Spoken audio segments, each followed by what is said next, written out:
I don't know where Chris is. What's going on, everybody? Oh, gosh. Carolina Cold has followed me back from this past weekend. So, what's up? What's going on, Tommy Cook, Vanilla Gorilla, Chuck B? Like I said, Chris is late. Oh, what's going on, everybody? Let me get this. What's going on? Oh, long weekend, guys. Long weekend. As y'all can hear, I'm still a little choked up from everything. So, still waiting to hear back if one of the guests is going to come on. He hasn't replied yet, so you're slacking always. Hurry up, Alex. What's going on, Gabe? What's going on, Doug? Going on, Michael? Wait a minute. Oh, I thought it switched over. I was about to say. Oh, gosh. Long weekend, guys. Very long weekend.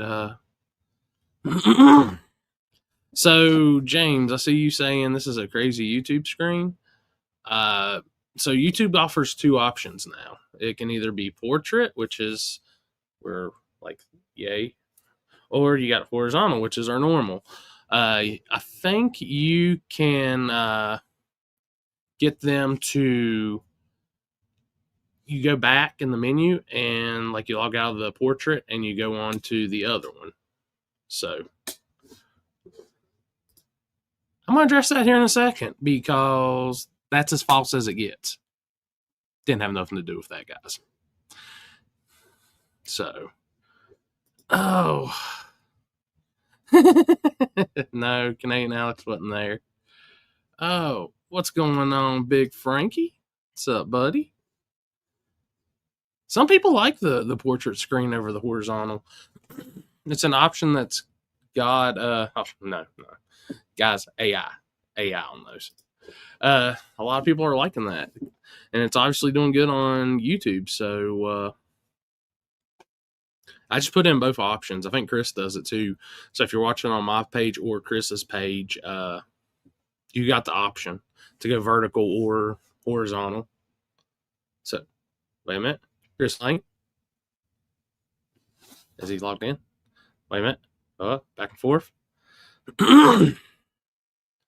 Either Chris really has the glitch from hell going on, or I don't know. No, LSX TMT, no. I'm good on that. But before I address the other part, I will actually like to go and say that great racing this weekend. Appreciate everybody that's watched the videos, clips, everything like that. And thank you. That was all right, Chris's stuff must have completely crashed because he's back completely out now. So, I don't know. I'll shoot him a message and ask him if he's good. But as y'all can also see, golden tickets are starting to go out. So it's been a very, very long few days. Oh. Chris Alien has entered the studio.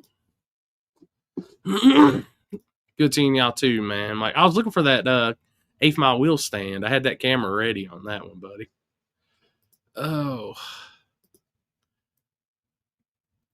Let's see. Everything's going by. What's going on, David Campbell? Nick, I got back to the Airbnb around 1:45, 2 in the morning. Video was edited and produced by 3:30 in the morning, and was going to YouTube while I was getting a nap. So that's one thing I can say. I don't play on that. All right, Chris just messaged me saying he's having a few technical difficulties. So, Denver boys had a rough weekend, man. They had a rough one, but hey, they did pull out the win on 26s. I will give them that. What's going on, Bradley? Brandon, I'm gonna blame Jarrett for calling all y'all out on that. So y'all gotta take that one out on Jarrett. But dude, that was probably one of the best races of the weekend. And y'all seen the clip with Vinny and Brandon. Like, dude, that was crazy. A fender at the finish line. We got a bunch of snow earlier today, so last night and today. So I feel y'all on that. Nick, and like I said, I'll go into that here in a minute. I'm gonna let Chris get his stuff before we go into all that detail. So Limpy, he messaged our group chat the other day. I think he's starting to do a little bit better. Like always, guys, keep your prayers up for Limpy. You know, he's going through some health stuff right now. So, what's going on, Robbie? Robbie Dollar, guys. This man switched his card to run Extreme Street, double enters Extreme Street and Small Tire, goes more rounds than Small Tire, goes out Extreme Street. Robbie is still a Small Tire guy. Wait, could we have Chris?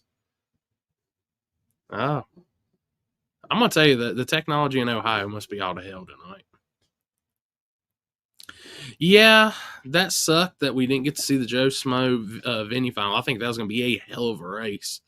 I'm not for sure what all happened with Eric Manz's car went broke, but they said it was fluid down, and we didn't even know, to be honest with you. We were standing there, me, Stripper Glitter, Jim Bob, Peacock Productions. We were all waiting.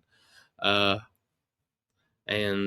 we seen the ambulance go up the track. We seen all these, and we're like, what's going on? I was like, I'm telling you right now, anytime the ambulance rolls out, that means we're a wrap.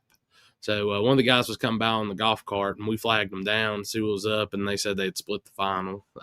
They couldn't get it off because of the fluids and stuff they got put on the track, which at 1 a.m. there, it had gotten very cold. It was in the 40s, and the humidity was like 80-some%. So it was literally, you could feel the ice cold moisture in the air standing there. I ended up, like, when we were waiting on the finals, I jumped in the truck and turned the heat on. It was rough. You could see it starting to build up on the camera lens, everything. So we had 1 round to go. Hey, split. They suck, but you know, both guys took home some good money. I think they foot raced for the trophy, the plaque, whichever one they got. And I think Joe ended up with the plaque, but pretty good pod. I know on my video I said 20,000 plus because I didn't have the exact numbers, but I knew with buy-ins it was 20 some. And hey, Chris has got some control at least. It was, I think they said it's over 25 with on money on top, all that stuff. So pretty good work for those guys.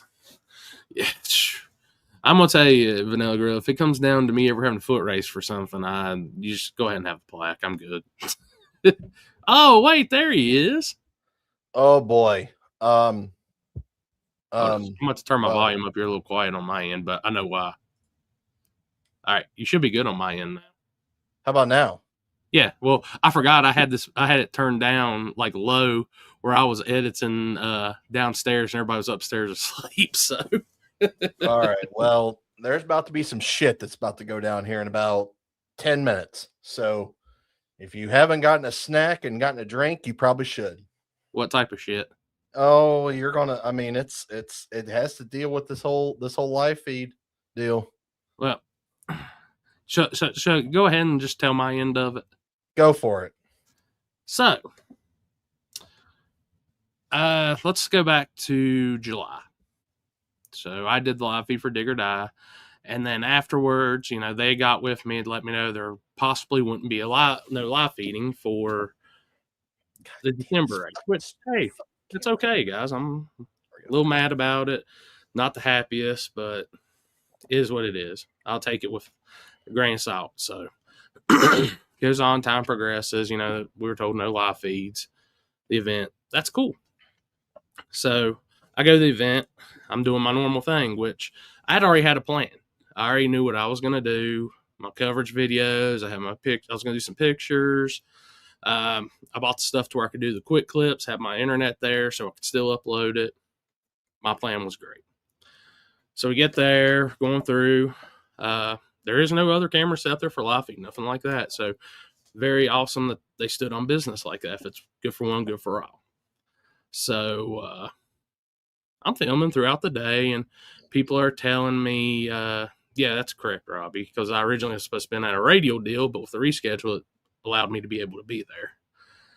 So, end of the day, not end of the day. So, beginning of the day, I'm up there and I'm starting to film on the starting line, doing all my stuff because I'm now doing in 4K. I'm wanting to add some new things to the page, doing some different stuff. You're throwing my ADD off, Chris. I keep seeing stuff bouncing back from like, oh God. Sorry, just flaming high. So, and I have people tell me, oh, there's so and so's live feed, or so and so's doing this, or so and so's live, and this. Like, people are constantly telling me I'm doing my own thing. This, and I said, yeah, well, okay, whatever. And I just going about my business, guys. Still just filming, taking some pictures, having a good time, and I'd already made a plan anyways. I was only going to do coverage videos for 2 classes. The rest of it, I was going to kind of play around with some new stuff and mess around with, had the drone there, all that good stuff. So going throughout the day, people are constantly telling me they're live. I'm like, well, that sucks, but it is what it is. Whatever. I don't care. That's on them. That ain't on me. The rules that were put in front of me is what I was abiding by. So, what is it? Right at the end of, what was it, Big Tire, everything's wrapping up, we get to Small Tire. And there's like, I start getting sent messages and screenshots about, the live feeds got shot down. I'm like, oh, damn. Well, I mean, they said there was no live feeds. I guess they were policing it. I'm just in the tailgate of my truck, minding my own business, filming, playing with the drone, taking pictures, doing all that. Well, then I start getting constant messages about people are saying that I've went and told on people for live feeding and this and that and all this. And I'm like, what? I don't give a shit who was doing whatever. I was minding my own business, doing my own thing. I already had my plan. So hold on, Matt. Let me do this real quick. No, please don't. Jesus Christ. So I start getting screenshots, seeing all this about people are running my name through the mud, pretty much saying that I was causing all these live feeds to be taken down. Hey, our viewership spiked when I did that. Just want to say that real quick. Spiked up or down? Up. So everybody is out here like running my name through the mud on Facebook. People that I've been friends with for a while in this racing stuff, other media outlets are all just running my name through the mud. And I'm like, I'm standing in the back of my F-150, 250, 300 foot out, minding my own business. Like, I'm not going to sit here and address all this bullshit. I'm filming. I have shit to do. These people are making false accusations. It doesn't really bother me, whatever. But just constantly kept going on and on and on and on. And I'm sitting there and I'm thinking, I'm like, guys, if anybody wants to ask me what I've been doing, you could just walk down here. I mean, it's not hard to look from the starting line and see the 6'2" fat dude in the back of a F-150 with a camera in his hand filming the whole time. I mean, so constantly have to see. I get back to the Airbnb after I'm done editing. I'm on my phone and just reading through some of the stupidest bullshit I've ever read. People saying, don't support that media outlet that's telling on people, this, that. And I'm like, y'all don't even have your facts straight. What are y'all doing? Like, I don't give 2 shits what anybody else was doing the whole time I was there. I'm literally doing my own thing. I am not worried about anybody else and what they're doing. So, I mean, there was a rule set that there was no live feeds. Guess what? I didn't live feed it. I didn't take my gear. I didn't do none of that. I'll stand on what I said because I've been the person that's probably lobbied harder for everybody to do live feeds. Still no live feeds, guys. Guess what? It's the rules. It is what it is. I didn't say a damn word. If y'all think I'm that and you want to take the internet's word and all this and all that, fine. Whatever. I didn't say a word. I didn't say nothing. I minded my own business and freaking crushed it. I don't know if you noticed. Like I said, I put on there, like, I'm more busy getting my clips up. I'm more busy getting the coverage up. this. So I ain't hating on nobody, but I will say, if you're the type of person that has to make secondhand information what you think is the truth instead of actually finding out the truth, that's on y'all, and you're an idiot. I don't need you in my life. If you don't want to support Spool Media because of that, see you later. Don't let the door hit you on the ass on the way out. I don't care. Actually talked with the track owner last night, and he messaged me and talked to me. I was like, dude, I don't know it's any of this, but you guys set these rules and I abided by it. I don't know what anybody else was doing. I didn't care what anybody else was doing. I was doing what Spool Media was doing. So anybody that's out there that wants to say that I got live feeds turned off and all this and that, and if that's how y'all want to be about this shit, fine. Think what you want. Believe what you want. Exactly. Let me go ahead and put that up. I'm trying not to cuss. Doing my best. But that's the truth right there. I did my own thing. I didn't worry about what another damn person was doing out there. And guess what? My numbers show. Spool Media did its thing. Is what it is. Hell, between me trying to freaking change cameras, take pictures, do this, fly drone, do this, make sure this is uploaded, I ain't got no time to even worry about none of that stupid bullshit what anybody else is doing. If they wanted to do a live feed when they knew they were supposed to do no live feeds and they got shut down, that's on them. It's not on me. Everybody just wants to blame me, and I don't really understand it. But I am going to say this. 2026, I was being really nice about some shit. And now seeing how people are doing this and want to run my name through the mud and all that, and want to be some shit like this, good luck. That's all I'm going to tell you. Because I guess that's a little bit of push I needed. So there's going to be a lot of races that probably have exclusive live feeds, and you'll be tuning in Spool Media. And I'm going to stand on my business on that because, you know, me just trying to be nice, I get ran through the mud. So good luck in 2026 to a lot of people if you want to run my name through the mud. That's really all I got to say about it. So if you don't believe me, that's what I think about you. If you do believe me and you still rock with me, that's what I think about you. So there we go. I'm out. All right, Chris, your turn. Okay. Well, hey, hold up. Before we say one, let me add one more thing in. The millions of posts that keep getting put up about the live feed stuff and all that, it's cool and all, whatever. It is what it is. It's time to just let it go. If a track don't want to allow it, that's fine. If a track wants to allow it, that's fine.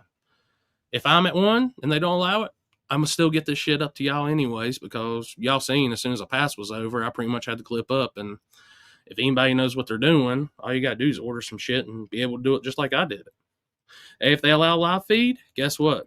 There's going to be so many damn angles, nobody else's shit's going to matter anyways at this point. So it's 2026, guys. We'll leave that bullshit in the past. 2025 still, actually. Nah, we good enough. It's almost the 31st, which is like the first. All right. Now I'm going to pass it on to Chris. Okay. So I was watching the live feed. Obviously, I'm going to watch it because there's nothing else to do. Is what it is. You know, Dave did it. Like, I commend Dave for doing it. You know, whatever. Like, it's cool. I'm glad I at least got to watch some racing. 100%. Hey, I'll say, if he was doing it and he was taking that chance, dude, I ain't mad at him. Do your thing. You know, a lot of people did, you know, chip into him, you know, for doing it and stuff like that, which is cool. Maybe, hopefully, it made his trip, you know, worth it. You know, I don't know what his intentions were to go, if he was just filming down there or if he was going to try to sneak in a live feed. I don't know. No question. Don't know. And, you know, I saw a couple of comments in that live that did say that. And I was sitting there thinking about it, and I'm like, yeah, Corey was on the line for a couple of times, you know, between a couple of races. And then the rest of the time he was in the back of his truck, filming all the passes, putting them up immediately, which you were. You literally had the pass up within probably 5 minutes of each pass of anything that was, you know, a big matchup or somebody, you know, any thing like that. I think really ultimately the reason that everybody blamed you is because obviously we have been either one of us have been very vocal about Yeah. how live feeds don't destroy the attendance of your event.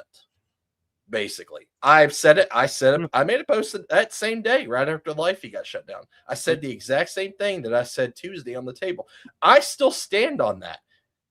If you don't like that, sucks, because this man literally gave me information after my no prep event at Magnolia, which is the biggest event that I do, biggest spectator count, biggest car count that I do.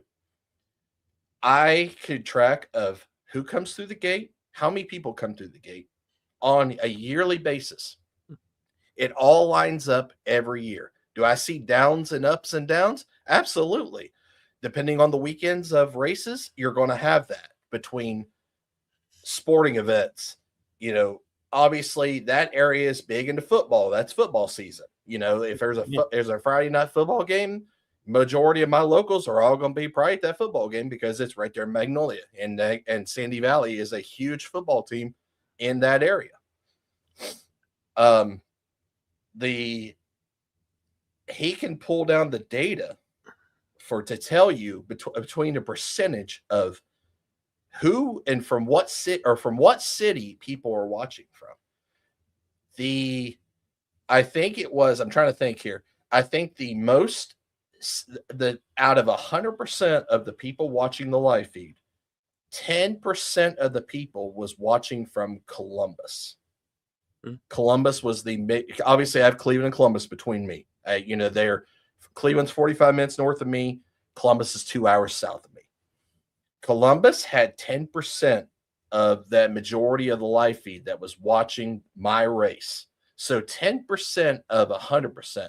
I don't even want to even think about what the percentage of the people that even is.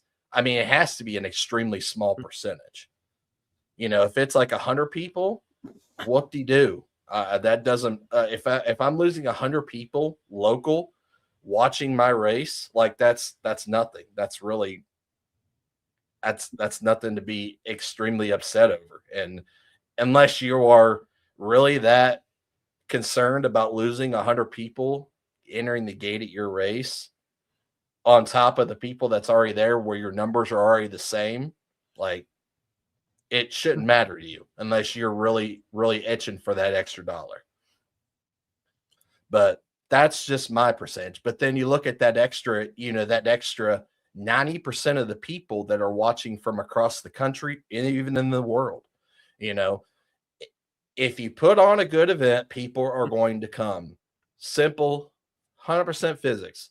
Look at Warren Woods. There's a reason that Warren Woods packs so many people, is because people actually want to go there for the experience. They want to go there to be in person, to see the place. And obviously some people can't go. Look, Donkey, Donkey's at the Florida State Prison. He can't go to the freaking race, for crying out loud. Come on. He barely gets to watch a race for fuck's sake, But it's annoying to me. It's definitely, and there's one of my special guests that wasn't going to come on, but he's on. Hey, before we go on, Happy. Yeah. I need you to do me a favor, because I forgot to text you twice asking you, because my stupid mind's been everywhere else. I need you to send me your address. Okay. I don't know if you remember last Christmas, the gentleman that came up and spoke to us about his son that was, I don't know if he had passed away at that time or was very sick. And yeah. So he brought me some stuff I need to get mailed to you. Oh, awesome. Yeah. So shoot me your address and I'm going to get that out probably either tomorrow or Friday. That's the guy that we took some pictures together. Yes. And he had a shirt. Mm-hmm. And I know exactly who you're talking about. Yeah, he came. I know exactly. And I hate if he's on here. I'm terrible with names. I hear it a lot, and it's rough. I've actually got him in my messenger, but it's so far back. I know exactly who you're talking about, though, man. Yeah. That's cool. He came up, and God, he had me teared up, dude, real bad. When I was filming and talking to him again, and he left some stuff for me and you, and He said, he's like, see, I was like, no, he's not here. I said, he's like, can you get it to him? I was like, dude, I'll get it mailed out. No problem. That's awesome, man. Well, cool. So- Hopefully he's watching. Oh, Man, y'all got a bunch of people in here. Oh my gosh. What's Turbo Okay. John saying? I got a fan submission specifically Jeez. for one particular person. I'm sorry. I feel so bad. Wow. Man, Dude, I feel terrible. I feel you. I've had the Carolina cold now for 2 Oh. days. Brother. I don't know if it's changing weather, going to the south and then coming back, or if it's just remnants of PRI or Dude, what, but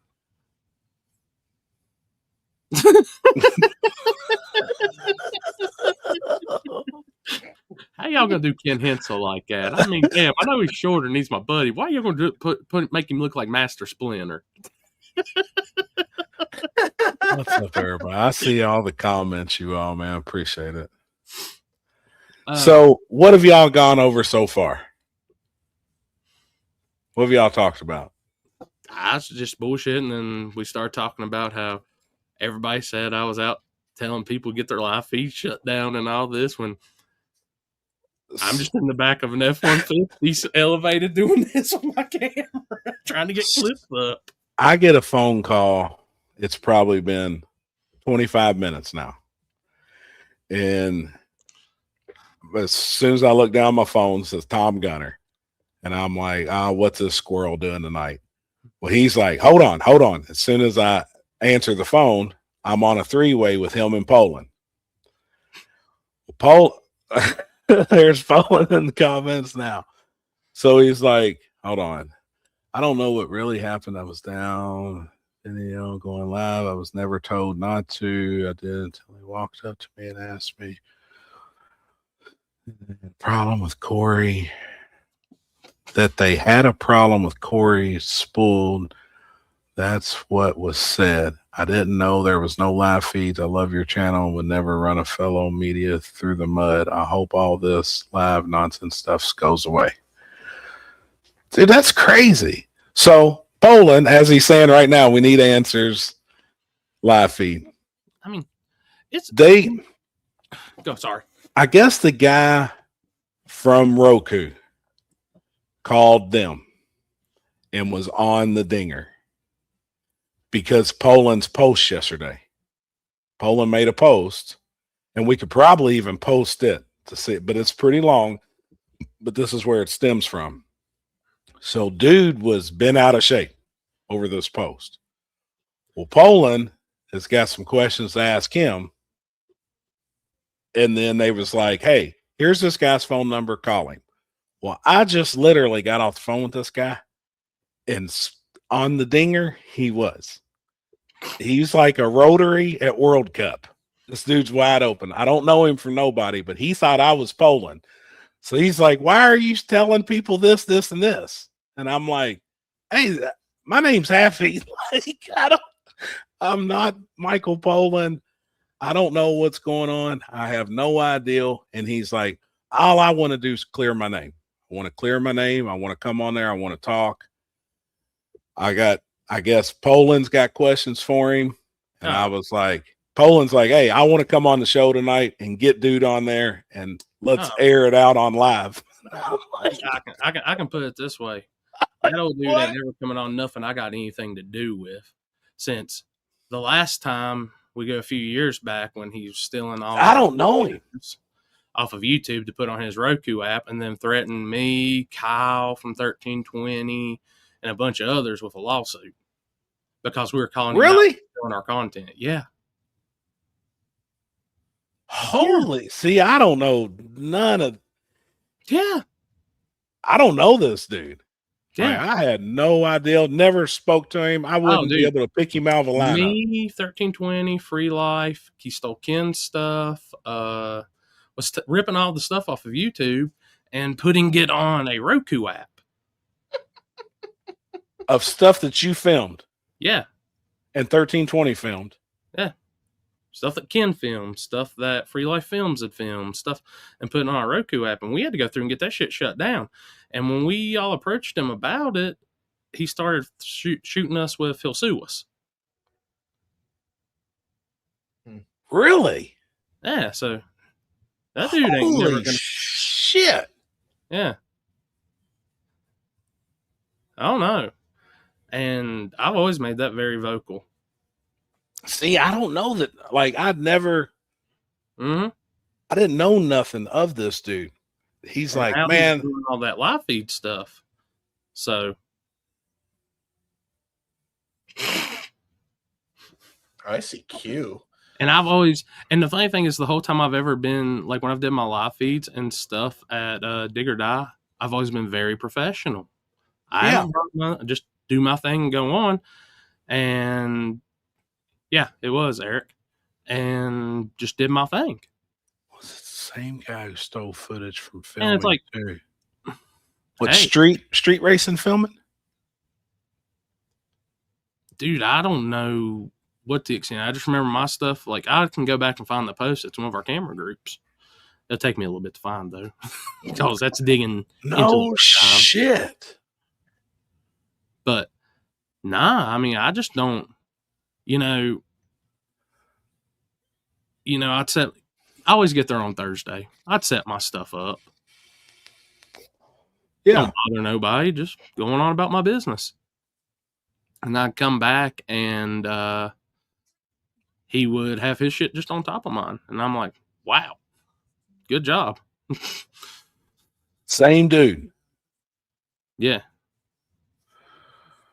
But Wow. I was vocal to people about it if they asked me, but I never caused no fuss, no issues, just went on about my business. Didn't he sell a lot of footage to Pilgrim that he used for that race night? No. That's a whole nother can of worms. And, just talking with some other people about some stuff. And it's like I said, when they told me that there was no live feed allowed and all that, I was like, okay, well, I was a little frustrated. We voiced our opinion enough on it, but we got down to this race. Hey, I'm fine.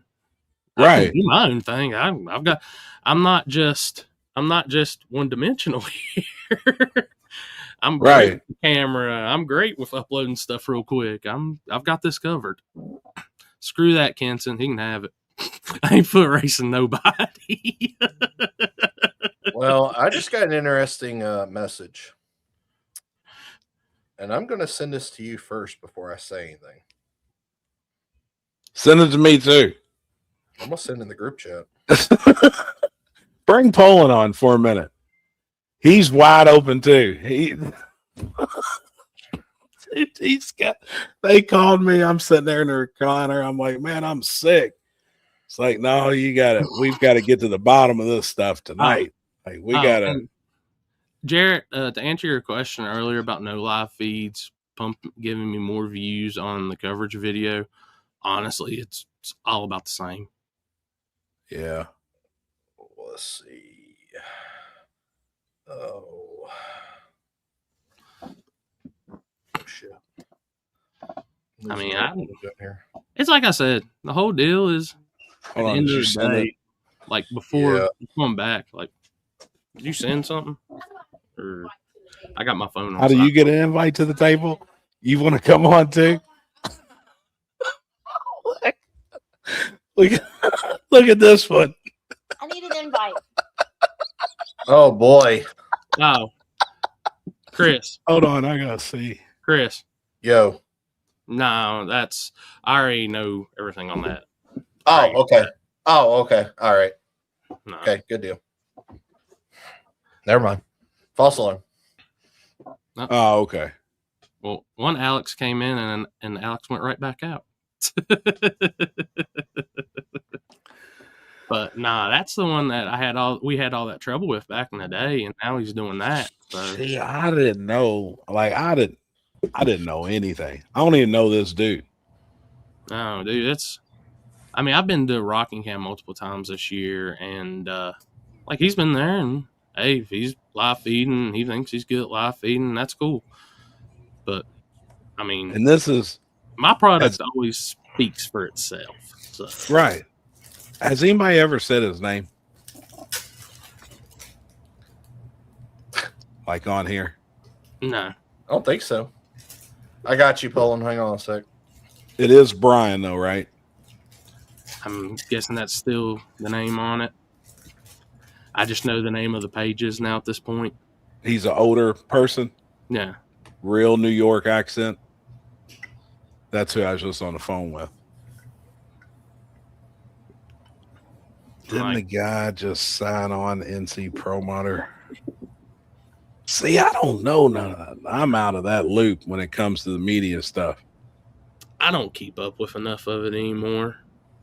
I mind my own business and just keep rolling. That's why, like this weekend, the same thing. I was like, why am I getting accused of all this? So what even see, I'm out of that. Like, I don't even know what was said. I supposedly got accused of having the live feed shut down. I'm like, well, there wasn't nobody there that accused me. Obviously, it was a bunch of hearsay through Facebook. And I was getting blown up about it. And I'm like, oh, like, I don't care, people. What are you coming up with this shit? Well, I mean, yes. So people was messaging you saying, dude, I was getting screenshots of like different like posts and stuff that everybody was saying that I was the one doing all this and that, and I'm like, I'm in the back of my truck filming. Was it? No, it's not Brian Bosno. No, not him. He's a good dude.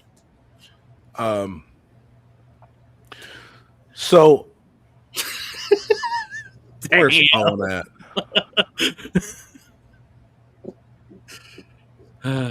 See, I'm lost here. He's calling me now. I mean, I don't have nothing to do with the dude. Like, I've just went on my way. If that's what he wants to do. I just know my past, but yeah, he was like, man, I just want to talk to everybody. I want to explain from my side what's happened or the tracks that I'm working at and who said what and who's doing what. Somewhere else. I don't give two shits. I was like, I don't know. Like, uh-oh, look at this guy. God. Uh-oh. Damn, turn the lighting down a little bit. It's big fucksfold media around here, apparently.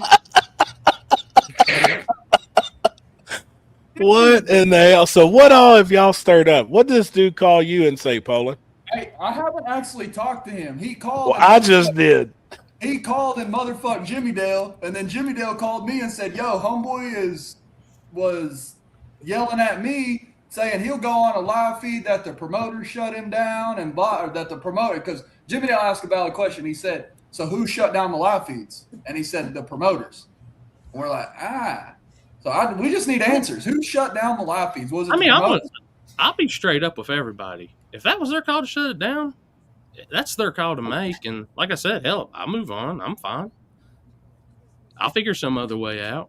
But why are they shutting it down? That's why I don't. Poland wants to bring them on. Hey, I'll bring homeboy Brian, whatever. We can bring him on. Then he can accuse them people, and we'll bring them on. And then if they want to accuse somebody, we can bring them on. I'll just have a whole court session tonight. Dude, I'll be 100% like. Me too, JT. If they allow it or not, it don't bother me. Right. It is what it is. Dude, Spool Media is still gonna get good media out there. But the only thing I was mad about the whole time was, why is my name getting rammed through the mud saying I'm having live feeds taken down? Like, no. It's Brent's fault. What? It's your fault. Why the fuck is it my fault? You're gonna bring me on? I'm the next one. Who I get to bring on? Because you ain't got head gaskets. So I do got head gaskets. It's your fault. I just got them today. Hey, when I called old boy, he thought I was you, Poland, and I'm getting MF'd right off the rip. I'm like, hey, hold up, dude. I was like, you don't even know me. My messages because he was in the comments.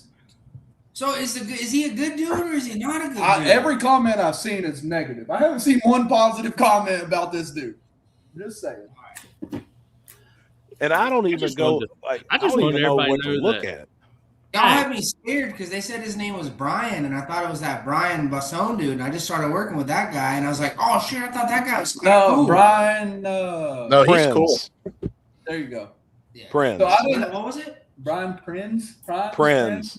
Prince something. I don't know. From from my knowledge, what I have gathered from the information and being at the track is he claims there's nothing exclusive, but yet you can't do live feeds because his shit's there, which doesn't make a lot of sense. So they're the only tracks that have problems with live feeds just happen to be where these cameras are.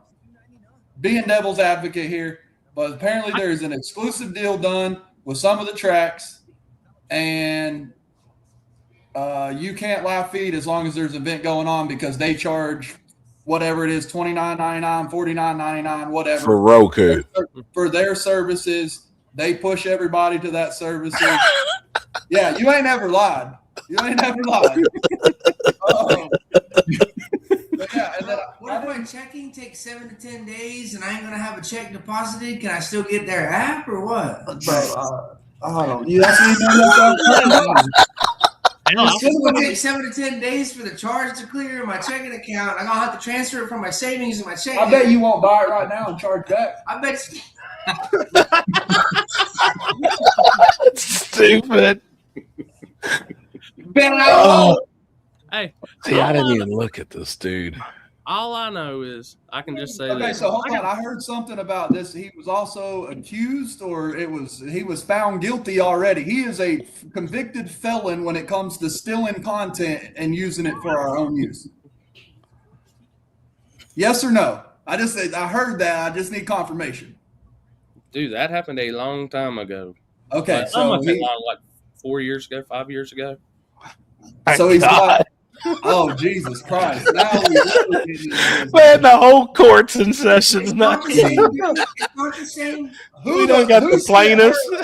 Who sent Sarah the damn jury duty slip? I'm the judge. She's wow. She's the type. She's the typist. Serious? She's typing. She's the what the fuck's that called? What is she the? It's not the same dude. Well, someone said already. It was like it's a whole other can of worms, I guess. But it's not the same dude that like sold a bunch of content to Pilgrim for whatever. No, that's somebody that you actually know, kind of local to you, homie. I know one of the West Coast guys that did it or whatever. I talked to him about it, but I thought there was a few people. Now maybe. Dude, there may be more than the only, because they had content from one. They had content from races absolutely races everywhere. You know what I mean? Yeah, absolutely. And no one even knew that was ever even going to be on TV. Sure, no, that was real. That was real racing. Like, didn't nobody know that any of that was going to be out there, but you do know the one person. With me, though, some of that. Oh God! But literally, like, he took a phone call. I'll tell everybody, like, I've got no problem with the track, no problem with the promoters. Like I said, that's their call. Whatever, it's fine. Cool. I'm gonna do my own thing. It's just all I wanted is just all the people that was on Facebook, like, y'all need to realize you're dragging my name through the mud for no reason here. See, I didn't see none of that. Like, oh, dude, that is crazy, dude. Who did that? Dude, there were a bunch of statuses. I go back. Dude, my phone was going ding, ding, ding, ding, like constantly. I'm like, what the? Are you serious? Yeah, just people send screenshots. Oh, they're over here. They're saying this. They're saying, oh, we're not going to support that medium. I'm like, I just got a message from somebody else who's a media. I'm not going to say who it is. Yeah, but they said the same person that we're talking about. This is court for real. Their live feed stuff, and that you ain't never lied. It'd be a major problem if he did. Hold on now. What? Say it again. So the gentleman that we're talking about.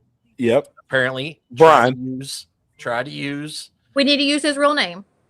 Brian Prins. Prins is the way Tom Gunner spelled it to me in a text. Apparently, okay. So he tried to use somebody else's that live feeds at multiple events. He tried to use his live feed try to take his live feed and put it on his channel, and he told him that it'd be a major problem if he did.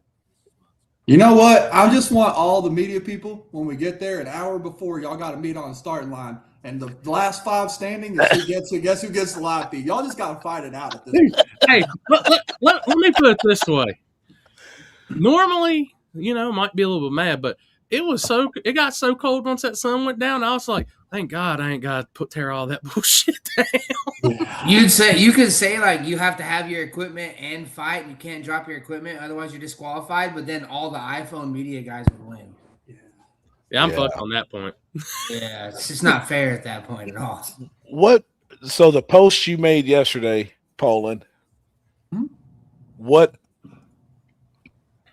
all does it say? How did you word it? What's it say? It essentially was just saying like. Or can you pop it up there? Yeah, hold on.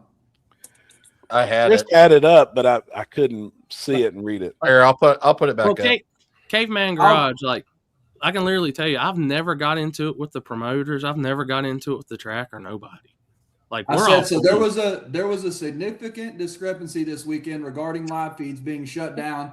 Who can and cannot go live? This has been a topic of discussion several times this year. It's not the promoters causing this issue. And as a promoter, this is something that should be addressed when you're scheduling events at some of these tracks.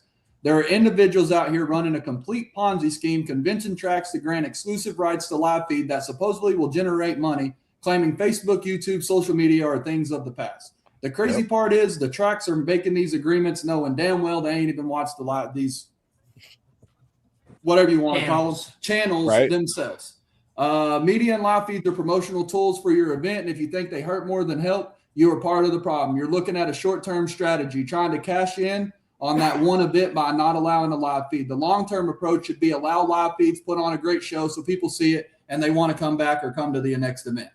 Yep. If you have an event and are worried about locals that won't come out because of the live feeds, you need to improve your promotion skills. They should see the live feed and want to attend to make it exciting. We should all be working together to get as many eyes on the sport as possible, not gatekeeping to make money. Do better.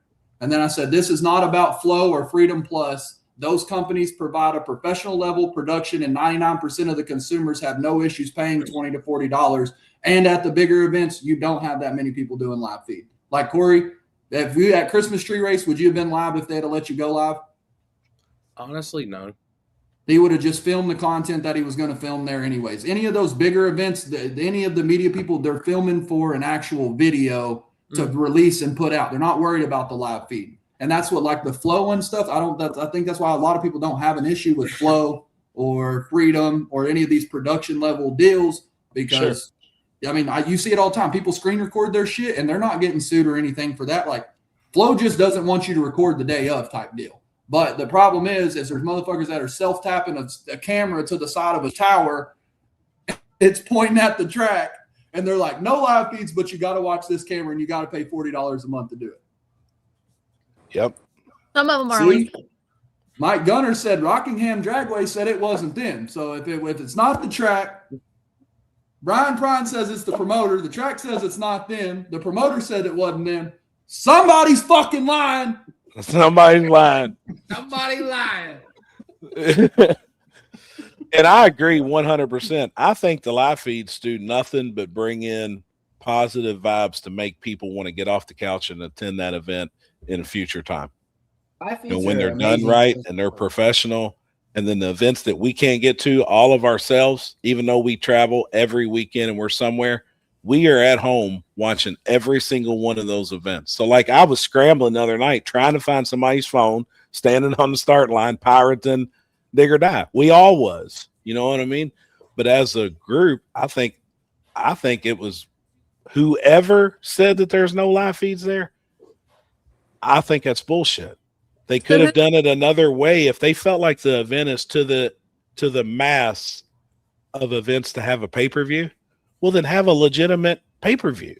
Like I even agree with that. I would pay to watch if it's a legitimate deal. Me and Britt were just talking about this. So say like as a promoter, say me, like I'm gonna do.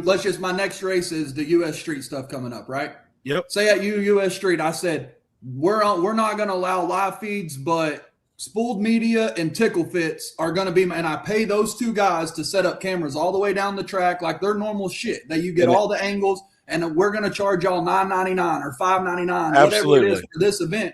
I think that's perfectly fine. Like People are gonna Absolutely. people would pay it, but you got it. Like there has to be, especially if it's professional, you know. Yeah. That's what I'm saying. Like, I would have you know, paid. My feet, dude, I'll be in my trailer getting my car ready. I was going to say that. So yesterday, reading through all the comments and shit on my post, if you go read all the comments, a lot of them, I didn't realize the amount of racers that watch the live feeds. I'll be in my trailer because they know what's going. Absolutely. going on. Yep. So we all do.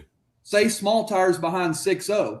Well, they're watching the live feed, and as soon as they're walking by, they see 6-0s on the deal. They know their call's fixing to come before the call even comes because they're watching the fucking live Yeah, feed. and they're on 12 fair.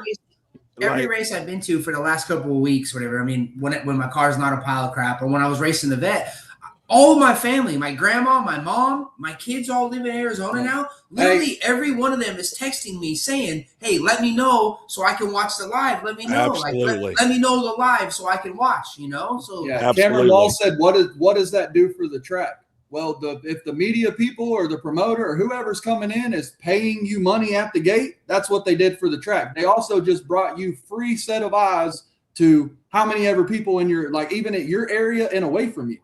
So Worldwide. Well, that's what I'm saying is they paid to get there. They're there filming. You could have, even if 2 people saw that live feed and then got up off the couch and went to your event, that was 2 more people that you didn't have. You can look at it. It can be a double-edged sword. You can look at it the other way. That may be 2 people that you may have, didn't have, but your next event, this is what I keep talking about, long-term. Quit looking at the short-term plays and just trying to cash grab for one thing at a time. Look at the long-term. That somebody will see that event and then they're going to go, I'm not going to miss that next time. Well, you need 25 or 50 people to say that, and now you have way more people at your If you like look at all said, the comments on social media, there's so many more comments of people saying, I didn't even know about that event until I started watching a live feed. Sure. What about the live feed that gets shared to people who are not even in our industry or in our hobby right now? We were talking about this shit yesterday. Do y'all realize the amount of people that get on an airplane and fly across the fucking ocean to come war in the woods because they've seen it on a live feed? Absolutely. A We've lot. met them. You know, we've met the guys from Germany, Australia, everywhere. So, and that's what I keep saying is if you put on a quality fucking show and event, people will come. That's the thing. That's all it is. So now that you say that, I was about to say that. I think some people also, when you say it's a double-edged sword, can look at it the other way. Hey, we're going to quit with the live feed because if we got 2 or 3 hours of downtime, people ain't going to want to pay to come to this event and sit here and watch it. I think you know what I mean? So it could work the opposite way, like where some of the promoters is like, hey, we may not be doing a good job. We don't want people to see it. Like, we need to keep this off. You know what? Hey, I'm not saying this to be a dick, but I mean, I'm kind of saying it to really put it out there. Like, well, and if you do a good job as a promoter and you put on a seamless event, you want every camera, you want every photographer, you want every live there possible because you want the next year. If 5,000 people watch that live, you're going to gain 100 spectators if you did a good job promoting the year before. You know what I mean? Like, you understand it because like the War in the Woods stuff, like Corey, you get it with King of the South. Like, everybody gets it here. Like Small Tire Gangsters, we watched it happen year after year. We continue to grow, and we saw so many people from all over the country that were like, dude, we saw this shit on the live feed and we had to come. Look at the messages you guys get right now. Hey, are you guys doing a Small Tire Gangsters? Hey, are you guys doing a Small Tire Gangsters? Yeah. A lot of people need to focus on a lot more. The energy needs to get focused on like my post yesterday too. Live feeds are not the issue. Promoters that are greedy and worried about money 100% are the issue. That's a huge topic of conversation right now. Like, promoters are so worried about lining their pockets, bro. That's all they care about. So if you don't show any respect or if you don't show any care to the racer, why is someone going to want to? Dude, you can't even say fucking promoters because the tracks are doing it to themselves. Well, yeah. Yesterday, I saw probably 10 to 15 comments or shit that was talked about that were either people that own racetracks or that were employees that were talking about the live feed, and their questions were, what does that have to do? What does the track get out of that? What does the track get from this? Yellow Belly actually sent me a message on my fucking Instagram to my post and said, well, what about the live feeds getting this money, and why don't the tracks get any? Or why aren't the tracks getting any of that? Y'all trying to jump over pennies to pick up, like y'all jumping over $100 bills to pick up pennies. Call it what it is. Mm-hmm. Like I'm kind of. We had a good we had a topic, or this was our conversation yesterday a little bit. Like if promoters focused more on making the racer feel like they appreciate them being there to put on a show, which there's a lot of promoters right now that do a great job of it. I'm not knocking them. In my post yesterday, wasn't knocking promoters as a whole, because there's a lot of great promoters that do a great job. Jeff Thomas, the races you guys are involved with, Jimmy Dale Poland, like old boy that does bear shit only. I can't think of his name. Jake. I mean, there's a lot of great solid promoters, bro. Yeah. If people took notes, everybody's so worried nowadays about they want to be the next big guy. They want to be the next promoter. The problem is we don't need those people. I'll tell y'all the God honest truth right now. Everybody wants to be in competition. That's the problem. So if somebody doesn't like what Happy does, they go start their own shit. Somebody doesn't like what Corey does, they go start their own shit. Somebody doesn't like what I do, they go start their own shit. And I think me and Jimmy Dale have kind of proved this last year. We work with Corey, we work with Happy, we work with Wes, we work with Jake. Like, look what it's doing. Pretty much every person in the country. Like, we're not putting on our own events. We're working with other people to bring our stuff to their event to make it something big. And yeah, tell them. There's plenty of people, bro. Everyone can eat. Everyone should work together. That's what I'm saying. Like, but it's just like, the True 10-5 deal. We didn't start Small Tire. We didn't create anything new. We just gave it a cool name and gave it somewhere to race at, and it helped Corey. Corey has 3 races of 32 of the baddest dudes in the country to kind of gauge where he can go at with King of the South. Which, what does that do? Makes King of the South that much. They all those guys get faster, better, stronger, yada yada. Absolutely. So it takes an effort here, and I think that's a bit. People have to stop fucking competing and try to help each other grow, because at the end of the day, there's only so many of us in this racing world. It's really small. Really. When we look at it and we say, "Holy shit, there's all these people," but you really you take a step back from the people that you actually know in the industry and whatnot, and it's really there's a small group. We're a small group in this whole deal. There ain't no reason everyone shouldn't work together, because then it would just make everything so much more enjoyable. Everybody could enjoy stuff instead of having to instead of having to worry about drama or worry about dumb, stupid stuff. Everyone should just work together. There ain't no reason why people shouldn't work together, you know? I agree. So we need to still figure out where all this dwindled from. Went down a rabbit hole. Hey, I got breaking news. Hold on. Hold on. One rule in True Street. I just want to let that shut up. We're not talking about rules. That's a whole nother rabbit hole. Back of that school. I'm not talking about rules. Okay. Breaking news. This is from what does Chris say? What do we say when we don't want people to know who it is? A fan submission. A fan submission. Bro, Brian Prim's dude is trying to do way more fuckery than y'all realize. He's got cameras in different pits now that he's requiring teams that have purchased it from him to run their channels through his surface. Like John Dock is the one that I'm the most worried about. He claims there's all this back end money. He wanted to buy my content to use his ad work. He's a fucking nut. Wow. So, yeah. So why are you not bringing him on? Why is he not joining this conversation? Him and Corey may physically fight through the live feed. It's fine. I got this. No, there's on my boy Corey. From years ago, there's no way I'm having nothing to do with that guy on anything that I have anything to do with. Now, see, he told me he had never spoke to you. He said, I've never spoke to that guy. He goes, I don't know why he don't like me. He said, I've never talked to Corey. Not one time. Never spoke to him. And I'm like, dude, I don't know. I'm not into the media.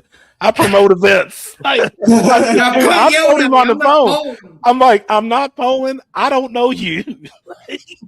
Don't yell at me. Called you yet? If he called him, why ain't he called you? No, he called Jimmy Dale, give me his number, and he's like, hey, you got to call this guy right now. And I was like, Here, you want his number, Poland? Yeah, send me his number. Fuck it. We might as well You're just not get this. calling his person. number. Hold on. Oh, now I'm getting You ain't got no messages chance too. there if you don't call him I right. have to call his ass. I don't care. I pretty much told him he wasn't welcome on the live. He said, imagine that. He's a fucking liar, and I got the receipts. Dan Van Horn posted it, and I have Dexter from Dig or Die ready to speak up the truth too. I'm going to make a serious post about this because this guy's a liar and needs to be stopped. Who's a liar? What have I lied about? I have no clue. Dude, and like I said, I don't know this guy. I don't know him Media from guys, nobody. man.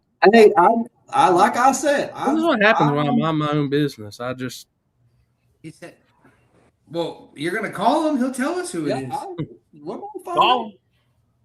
Hold on. I'm If gonna we're send happy it to to send the number, we'll call. We'll see who it is. Hey, Ron, what are you talking about? Hold on, Poland. just wanted to talk more about the racing side. I spoke my piece on. Racing. I'm sure I this just guy mad will about vote for me people pretty putting my good name on through the the mud on motherfucking- freaking Facebook. That's all I wanted people. I'm like, Yeah, I that's didn't say a bullshit. word. I'll just send it to you, Poland. It's coming in DM. It's funny that Happy's his background has to catch up with his head. So there's like a Big blank check spot on the every wall. time he moves his head. Yeah, you can see where his head has been every time he moves. I love reading these comments. Can you see them on your side? I can. Are you on your laptop? Yeah, I'm on my Okay. Apple. What do you think about all this, Sarah? I think y'all are all crazy. I mean, I do have a lot Professor of Floyd. questions about things. What So do you who have told- questions on? Who told 660 to take down his live? Hey, Well, I know who done that. I was told the message just. I mean, it was told by the promoter. who's that? That's what he said. So the promoter told him to take it down. So therefore, why is the promoter saying that they had nothing to do with the no live feeds? Who that is? That's what we're trying to figure out. And I thought this one Brian dude was gonna be live down there. Where was he? I thought so too. What was you originally told, Corey, on the live feed? I was just told that probably wouldn't get the live feed, and then they said I couldn't live feed, and I was like, okay. Was there anybody else going to be doing the live feeds or no? There was just no I live knew feeds. of. They just Okay. told me no live feed, so I mean, I we didn't kind of had follow seen you. who was live feeding previous events at Rockingham and kind of already put the two and two I mean, puzzle together. Who was it? I'll be first The to guy say, you mentioned.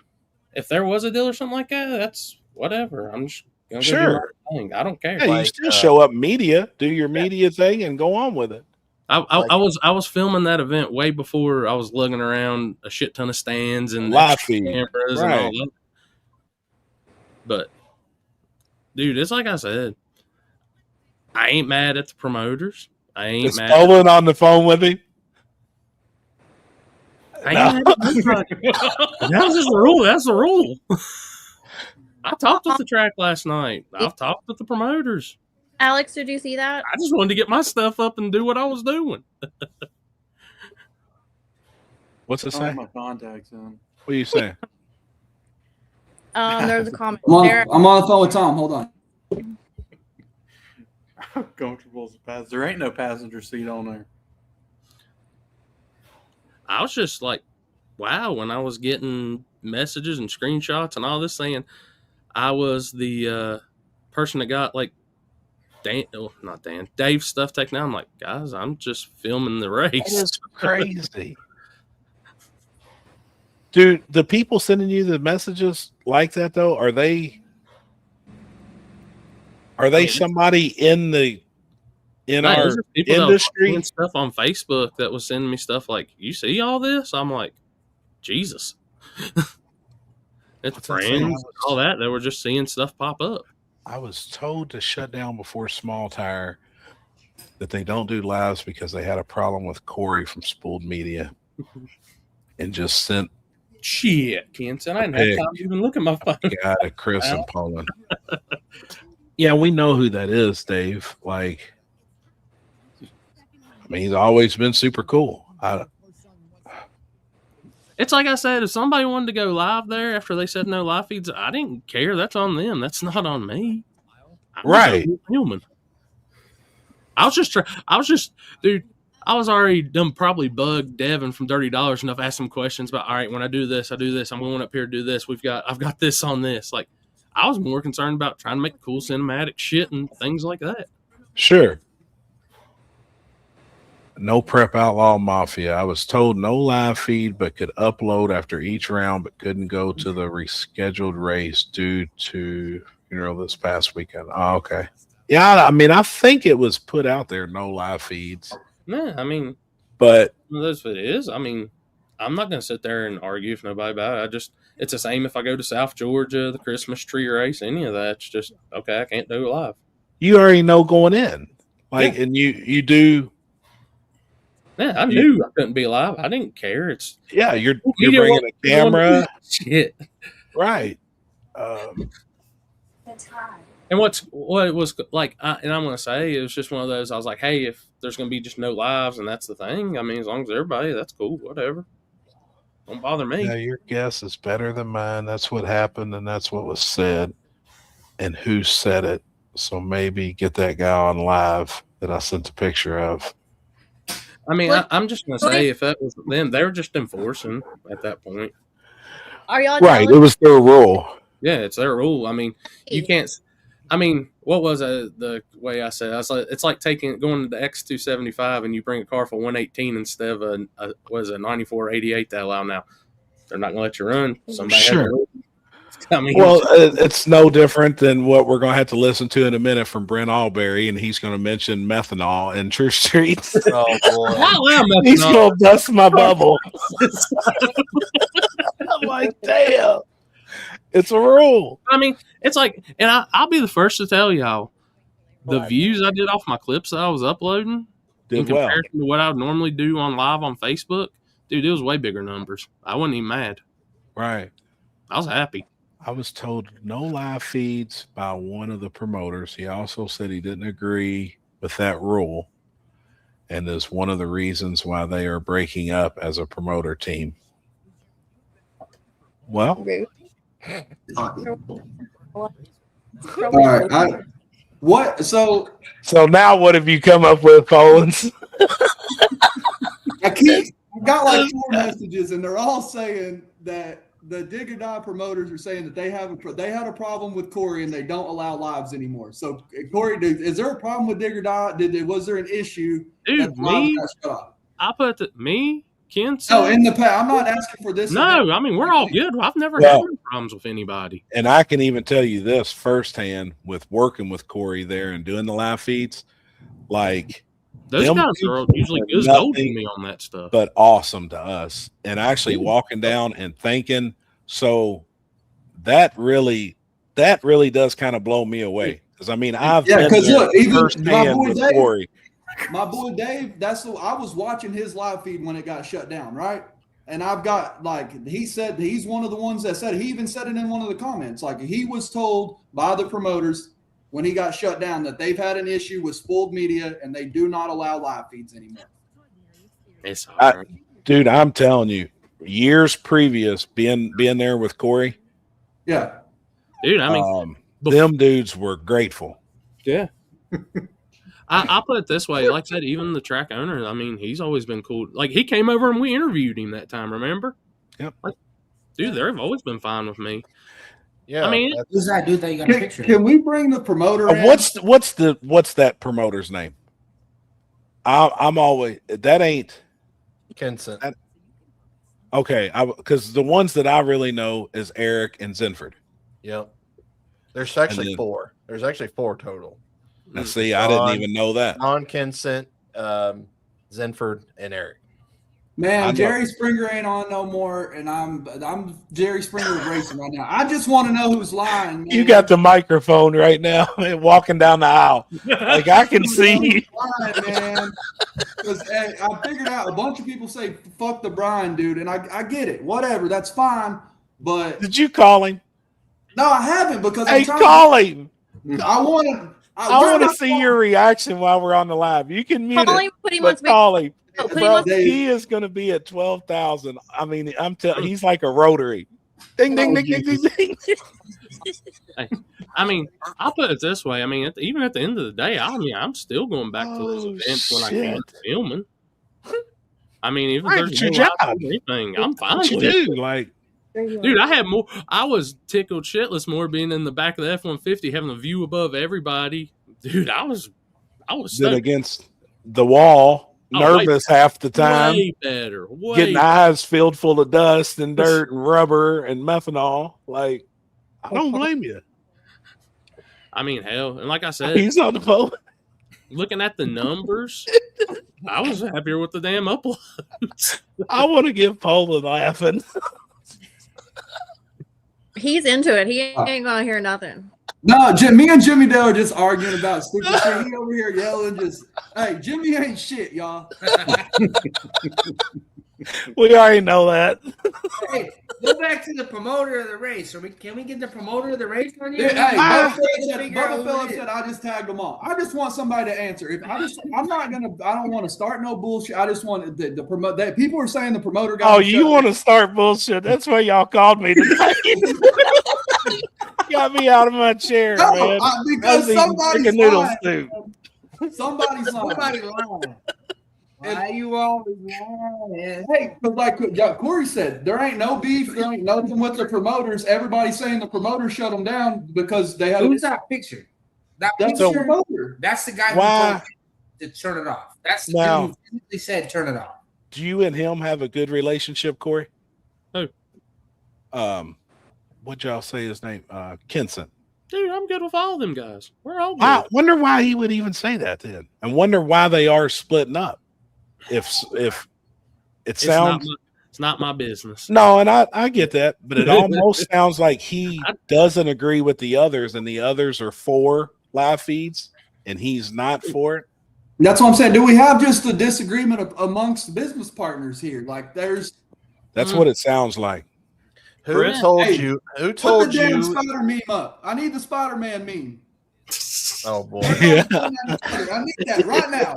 Hey, Chris Hall, if you're on here, make that please. Thanks. My chat GBT will make anything. Well, his can too. Who told you in July that there was no more live feeds?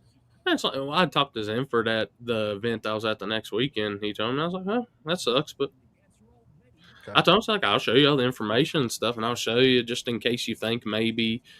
Because I ain't gonna lie, it was a low turnout on the spectators and stuff. It was 100 some odd degrees. It's tough, but fan submission incoming. Like I said, is that Kenson in the comments? Oh god!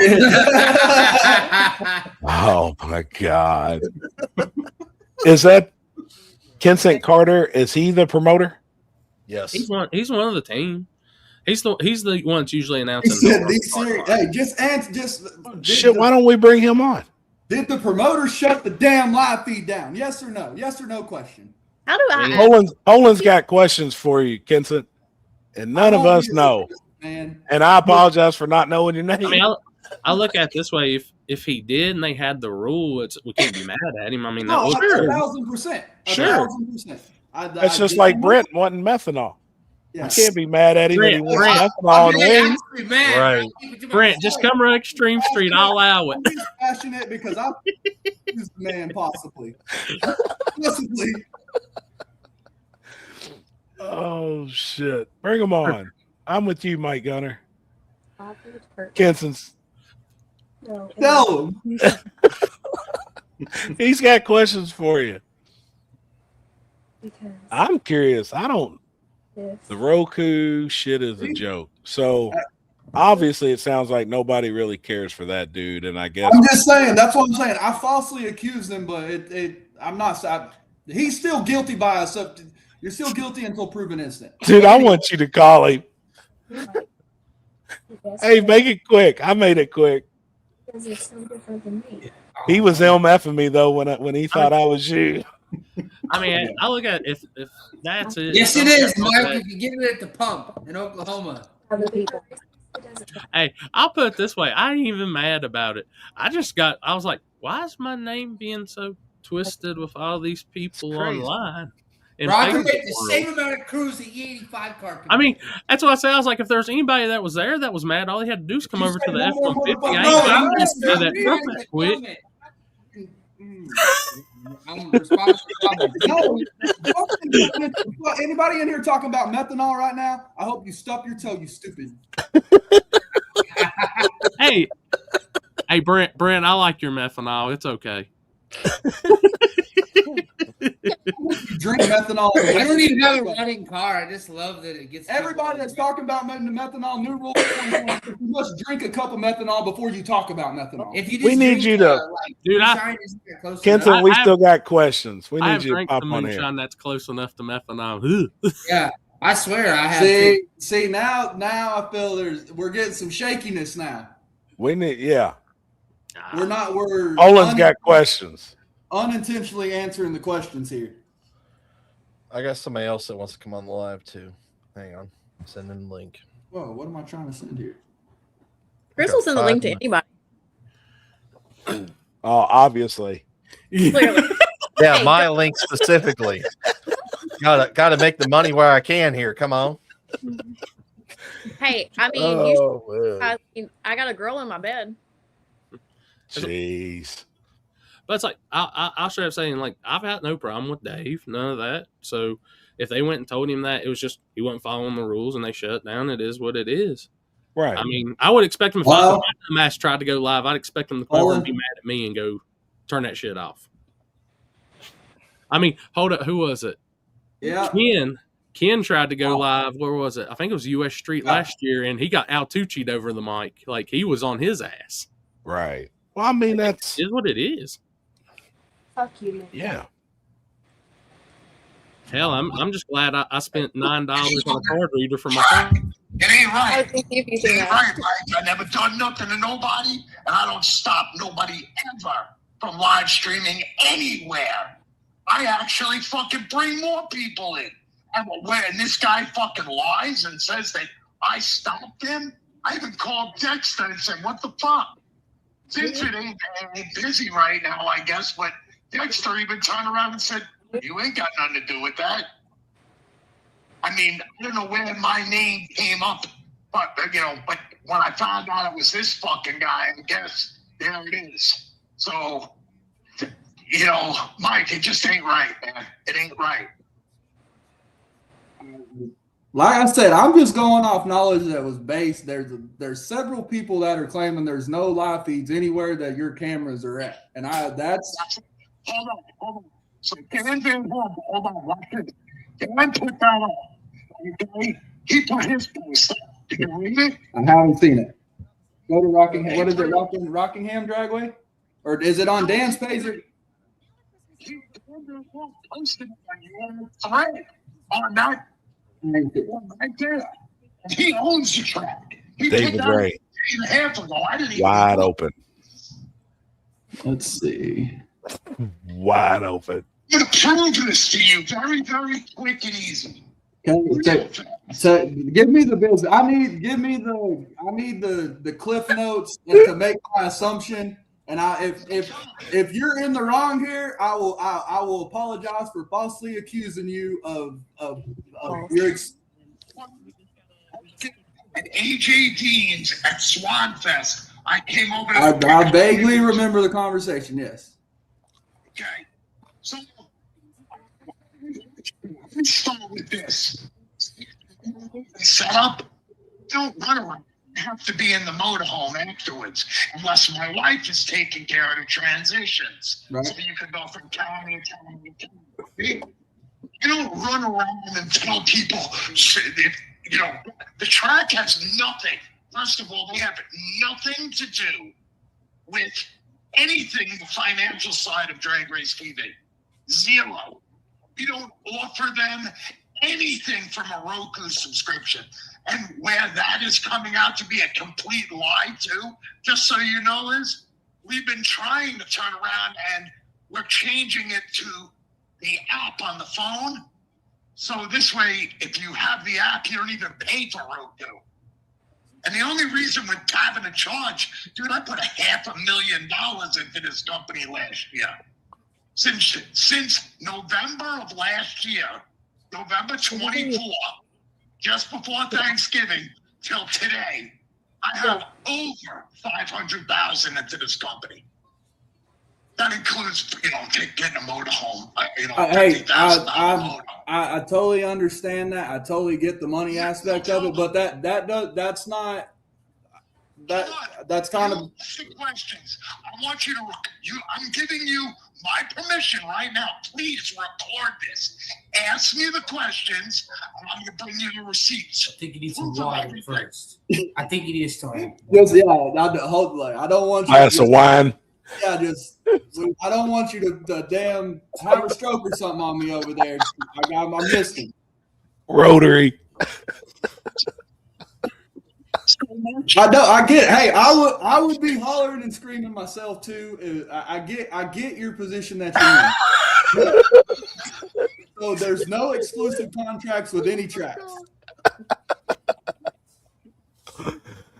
So who makes the money? that Oh, you're we paying? can hear him now.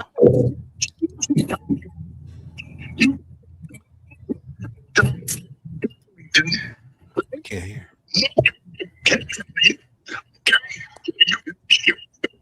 He's open in the front here. Okay, Chris Mattingly and Shelby over at US 60.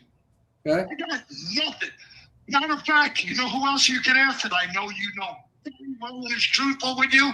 John Sears. Okay. Ask John. Okay. How's that? I got you. Okay. So my next question is Yes. so you didn't have anything to do with the lives getting shut down at Dig or Die. Why are there? Do you know why there's no more live feeds at Dig or Die? Yep. What's the Yep. what? That's the one of the owners right now. He's talking tonight. Uh-huh. The same reason that Dan put in his post. They decided this past summer, they thought that because the live streams were on, that was keeping the attendance down. So they said they wanted to have this one with no live stream. Now, where was Brian? Why wasn't I there or anything? I was in the Keys with my wife. I was in the Keys for 3 days with my wife. Right. That's it. We took Christmas in the Keys. 24th, the night of the 24th, 5th, 6th, and we came home on the 27th.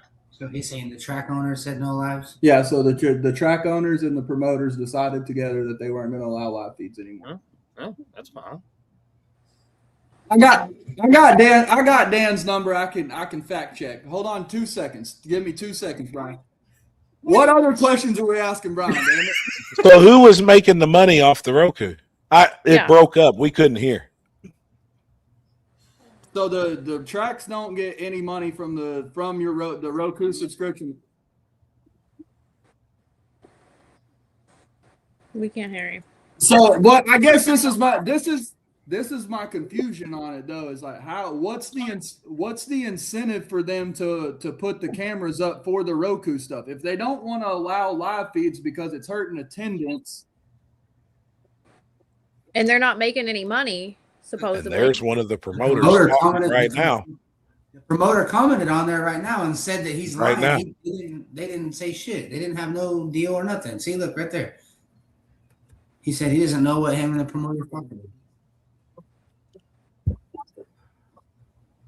I knew Polo would get to the bottom of this. I was saying. So the track doesn't make any money off the subscription, right?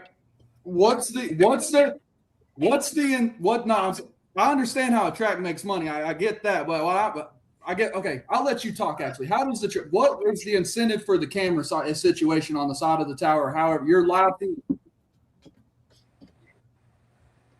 Can't hear. So they're going to DPI Fuels and everybody else and saying, hey, we want advertising to put on the live stream. They get 80% of that money. I get 20%. That's the deal. That's how they earn money.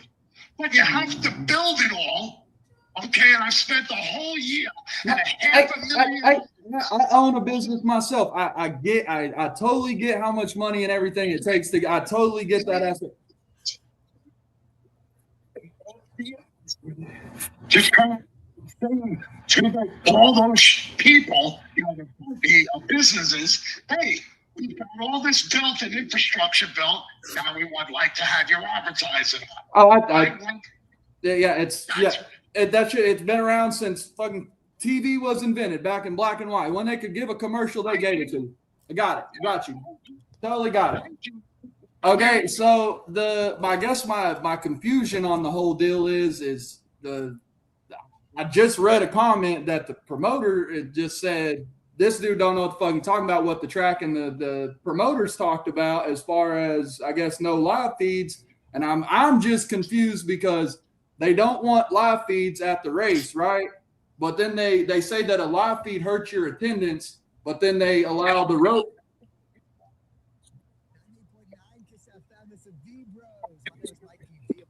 I don't know who Ozzy is, but what I'm saying is it's saying that this is a prime example. Is they say that that a live feed hurts spectator count, but yet they put a camera on the side of the building. They put a camera on the side of the building and sell ad revenue to watch a live feed that supposedly hurts spectator count.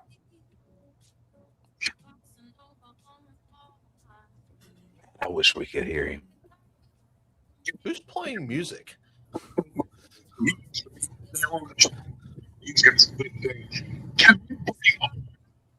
The principals, Digger Guy, Dexter, the guy who stands on the ladder at the 660 doing the video.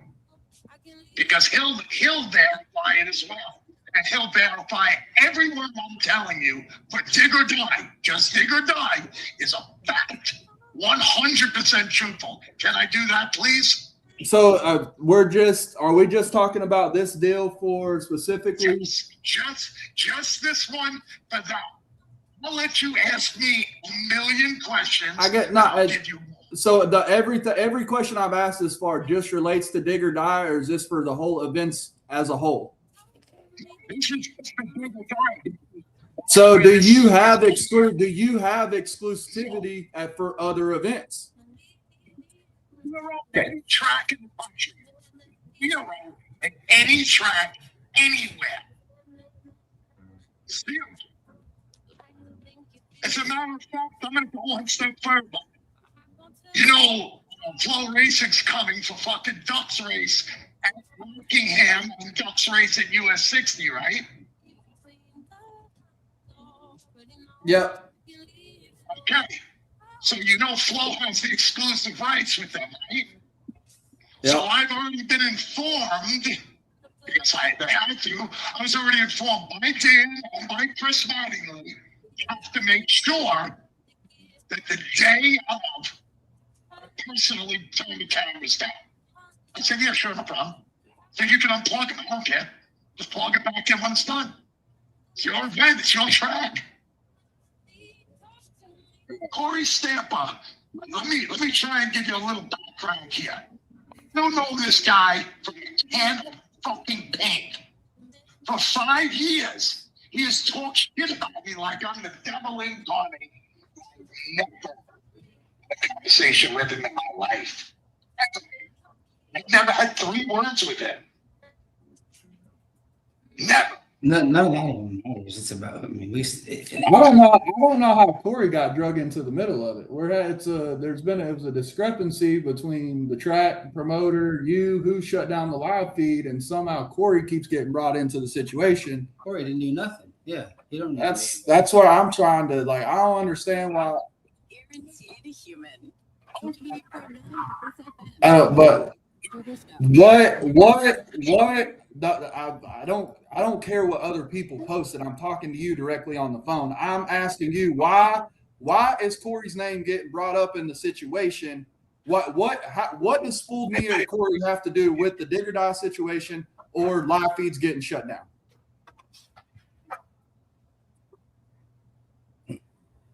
What is that? That doesn't make no sense. So if Corey, yep, I wish we could hear. So Corey said that he was told beforehand, but right after the last dig or die, that he was told there was going to be no live feeds. He said, "Cool, no no problem. We're good, whatever. But he didn't even try to go live at Dig or Die this year. There was other people that were live that theirs got shut down by whoever. I mean, there's at this point, the fingers have been pointed at everybody that was even remotely in the air.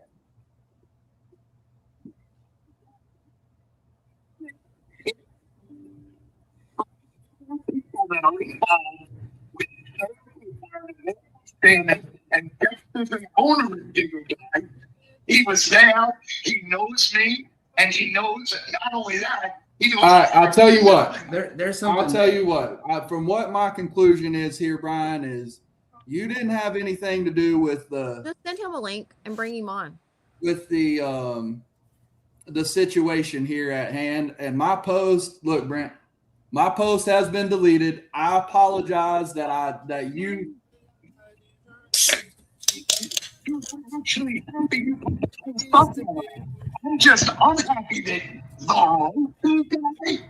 where the fuck did it be? I've never heard that until the post. No one knew your name, so you're the Roku guy, bro. I will. Well, I'm just being devil's advocate here, and you asked the question. You're known around the country as the Roku guy. Just letting you know that now, bud.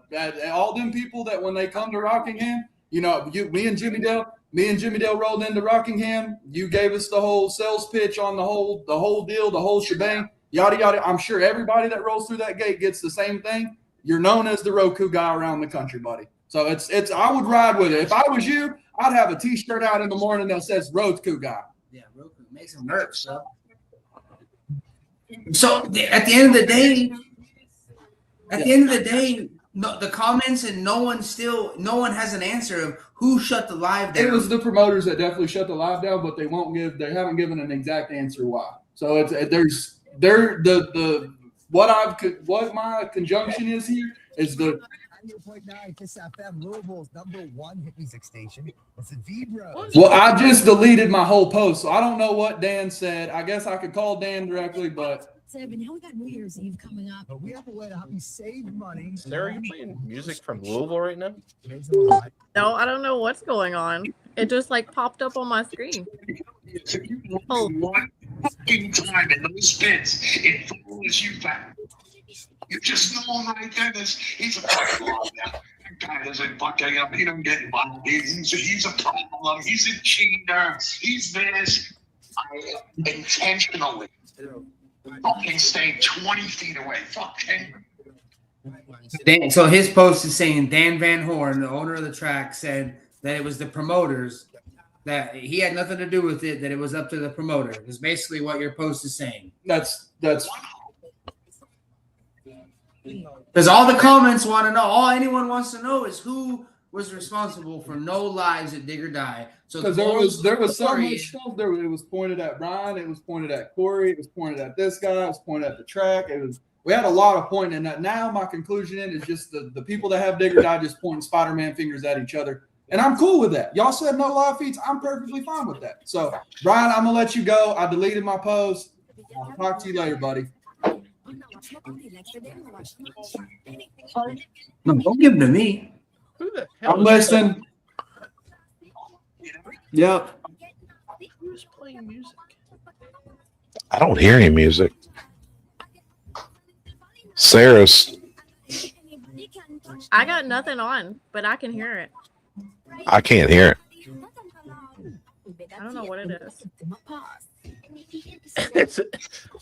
Is it at Poland's house, the TV? He's muted. Mute yourself, Alex. What do you call it? The Dig or Die guys.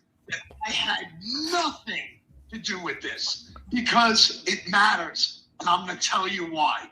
The company is really growing this year.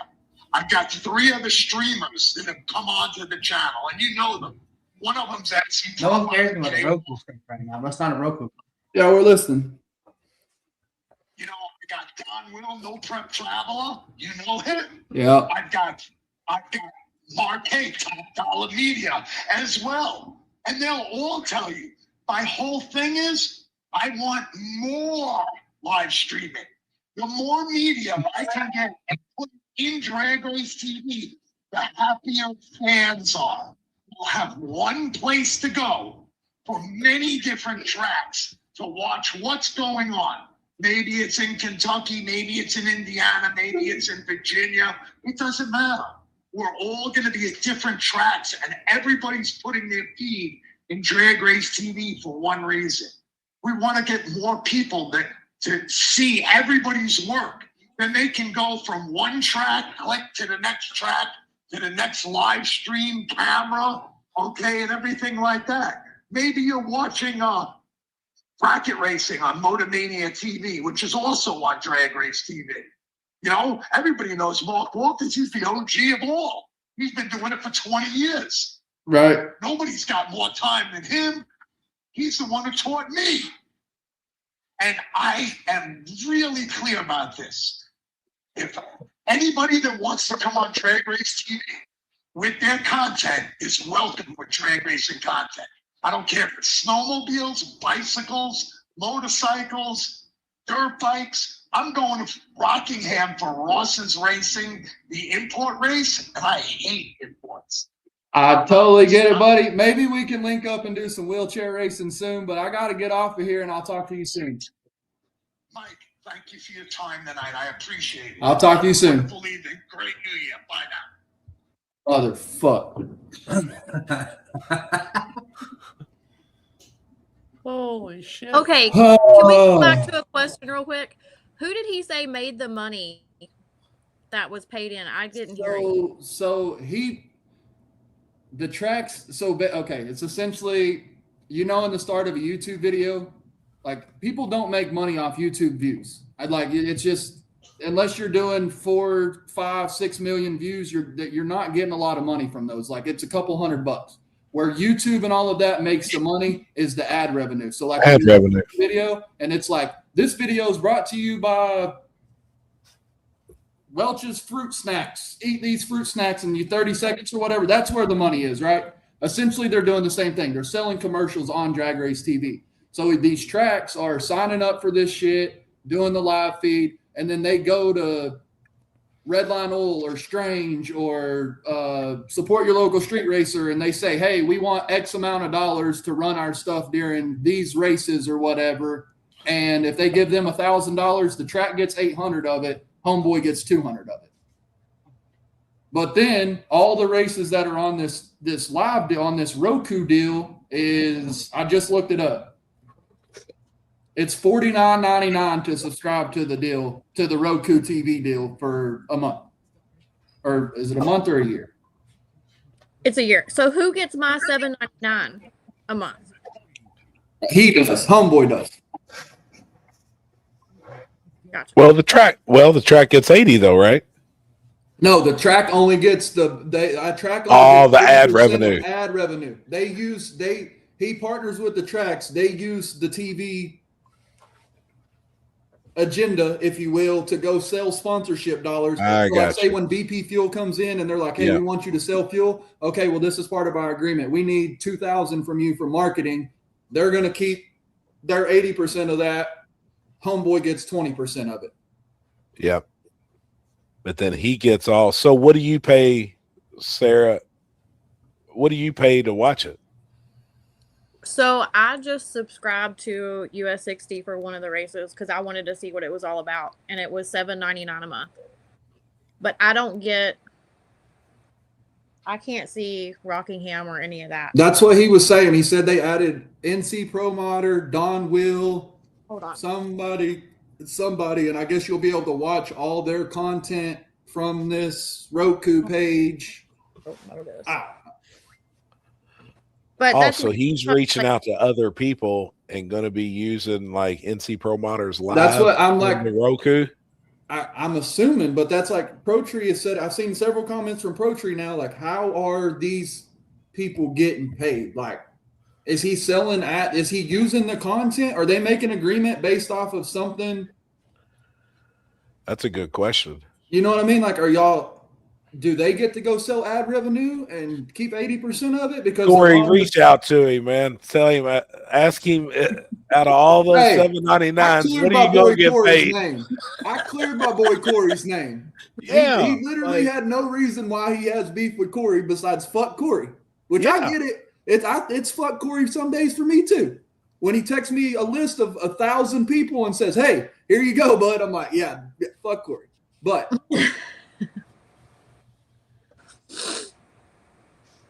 I didn't ask him about the stealing content, y'all, because I know the answer to the question, and that conversation was only going to get drug out about another 15 or 20 minutes had I done it. We all know what that is. I couldn't have handled another 15 minutes. Yeah, it was becoming a lot. Yeah. Well, I told you the dude was on the dinger the entire phone conversation I had. Like, See, it's weird though. Yeah, As soon as multiple he answered people. the phone and I said Poland, he's like, "Oh, thank you for calling." I didn't get motherfucked once. I was actually excited to get motherfucked, and I didn't get motherfucked. You want me to call you real quick? No. I caught all yours for you. Yeah. Well, we all know the answer to the question of what you just said, because I mean, obviously, I've gotten multiple messages that say the exact same thing from people that are not related to one another. So we know the answer to it. Dealing with stealing content. Yeah. Obviously, Corey said the same thing. I mean, you can't. I can't. It's hard to dispute that claim when he said it first, and then now here comes everybody else out of the woodwork that apparently this is happening. I see. I should have. I got all these questions. Now I'm gonna have to call him back wait a week and just write all my questions, because now he's like, you sell these people equipment, right, to be on the Roku deal. So say he was going to sell us $1,200 worth of equipment, right, to stream in our live pit and in our pit and yada yada yada, and it would be. Oh my Lord, Jesus! That's the best one. That wins the internet tonight. Jesus! Oh my God, just shut down. Now I'm thinking about it though. It's like from a racer standpoint, you pay $1,200, and then what do you benefit from doing that? Is that just being sold as you get more eyes on your shit? Yeah, I don't know. I don't know. No. I was trying to think. I had some questions for him too, but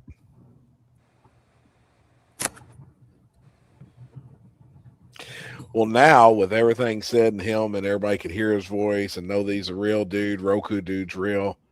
After the first time speaking with him on the phone, do you think his live feeds are pretty legit?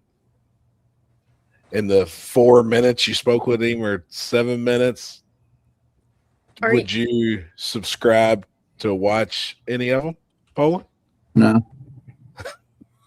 I mean, all it does is I'm not trying to be rude, but yeah, no. I mean, there's no like anything. Like whenever I watch the race and I'm not knocking track, it's just like you go from the tower to like the 60 foot and then like the 330 and you see the finish line. Like there's no commentary, there's no like, it's actually real boring. But that's just my opinion. I think I'm ready to stand next to the wall with a Bring Back Spooled Media sign. Oh yeah. Can't with you. Oh my God. That little family. Jeez. That's funny. That's hilarious. Is that a soft tail or a hard tail, Alex? I don't know. It just depends. I have that picture so I can make it my profile. What did that say? What did Ben say? Screenshot it. He's not providing any real content, so now he's paying streamers for their content. Kind of what I gathered from teaming up with other live feeders. I'm done talking about homeboy. He's acquitted of that charge for now. He's still a convicted felon though. He definitely stole somebody's content. I wouldn't know this dude if he walked in right now though. Like I've never seen him around. I've never seen him, I don't think, with a camera or at tracks trying to be like a media dude. You know, like all of our media people that work with us, we're chatting with them. We're cool with them. We have phone conversations with everybody. Like, so this dude, to me, with not getting in with everybody else, like you see Corey talking with Fred and Whitty, or, you know, Kyle. You see Alex that takes pictures at every event talking with Whitty, which is a photographer with another media out. Like, you see all these people working together, but nobody really knows Homeboy. Like, he kind of come out of nowhere and went straight to these tracks and was like, hey, this is the new bling. You know, everybody's going to be shining. Ride with me. And it's like I told you on the phone, like it's this. I don't need another phone call, Brian, but the sales pitch was very aggressive towards me and Jimmy Dale. And he straight looked Jimmy Dale in the face and said, YouTube is not the way, buddy. That is old. That is a thing of the past, and you will not get anywhere doing YouTube. You need to be on Roku TV. And Jimmy Dale straight rolled the fucking window up on this dude like, man, just like. So that's interesting. So why was he streaming the I can't remember what race it was at Rockingham. It was, or was it Dig or Die? Swanfest?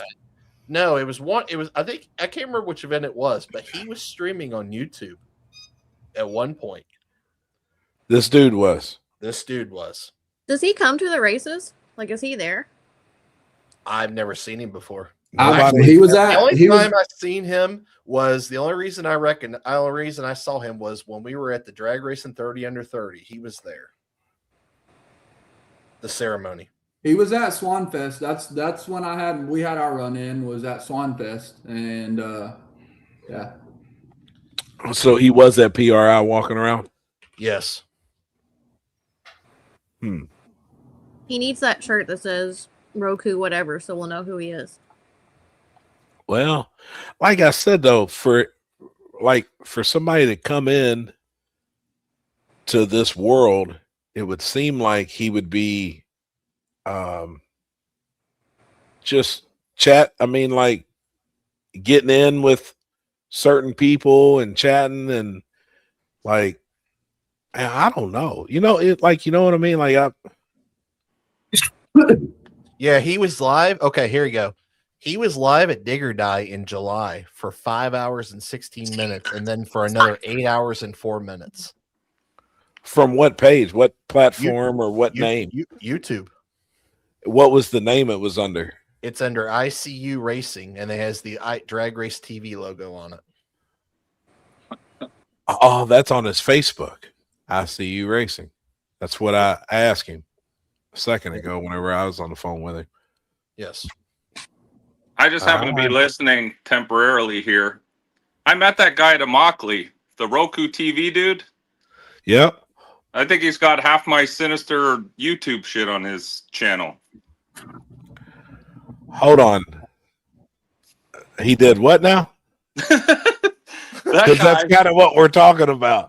That guy came to me at the track in Immokalee. I just happened to jump on and listen to you guys for a second. I'm like, Roku TV, there's only one dude I know that does Roku TV racing shit, and it was this dude I met at Immokalee one time. So he's started a channel or something on Roku TV that's subscription, and he puts all your shit up there. I don't know how I get paid for any of this. I don't think I do. I think he just basically took all my shit and put it up there. But he's like, bro, I got a Sinister channel for you on my Roku TV. I got all your shit up there. You're going to get paid or something. And I was like, I honestly, I wasn't really paying attention. He was at Immokalee. He filmed one of our races there. Really? Was he live or was he just no, filming? He was live, I believe. And he said that he did all the bracket races for Immokalee at that time.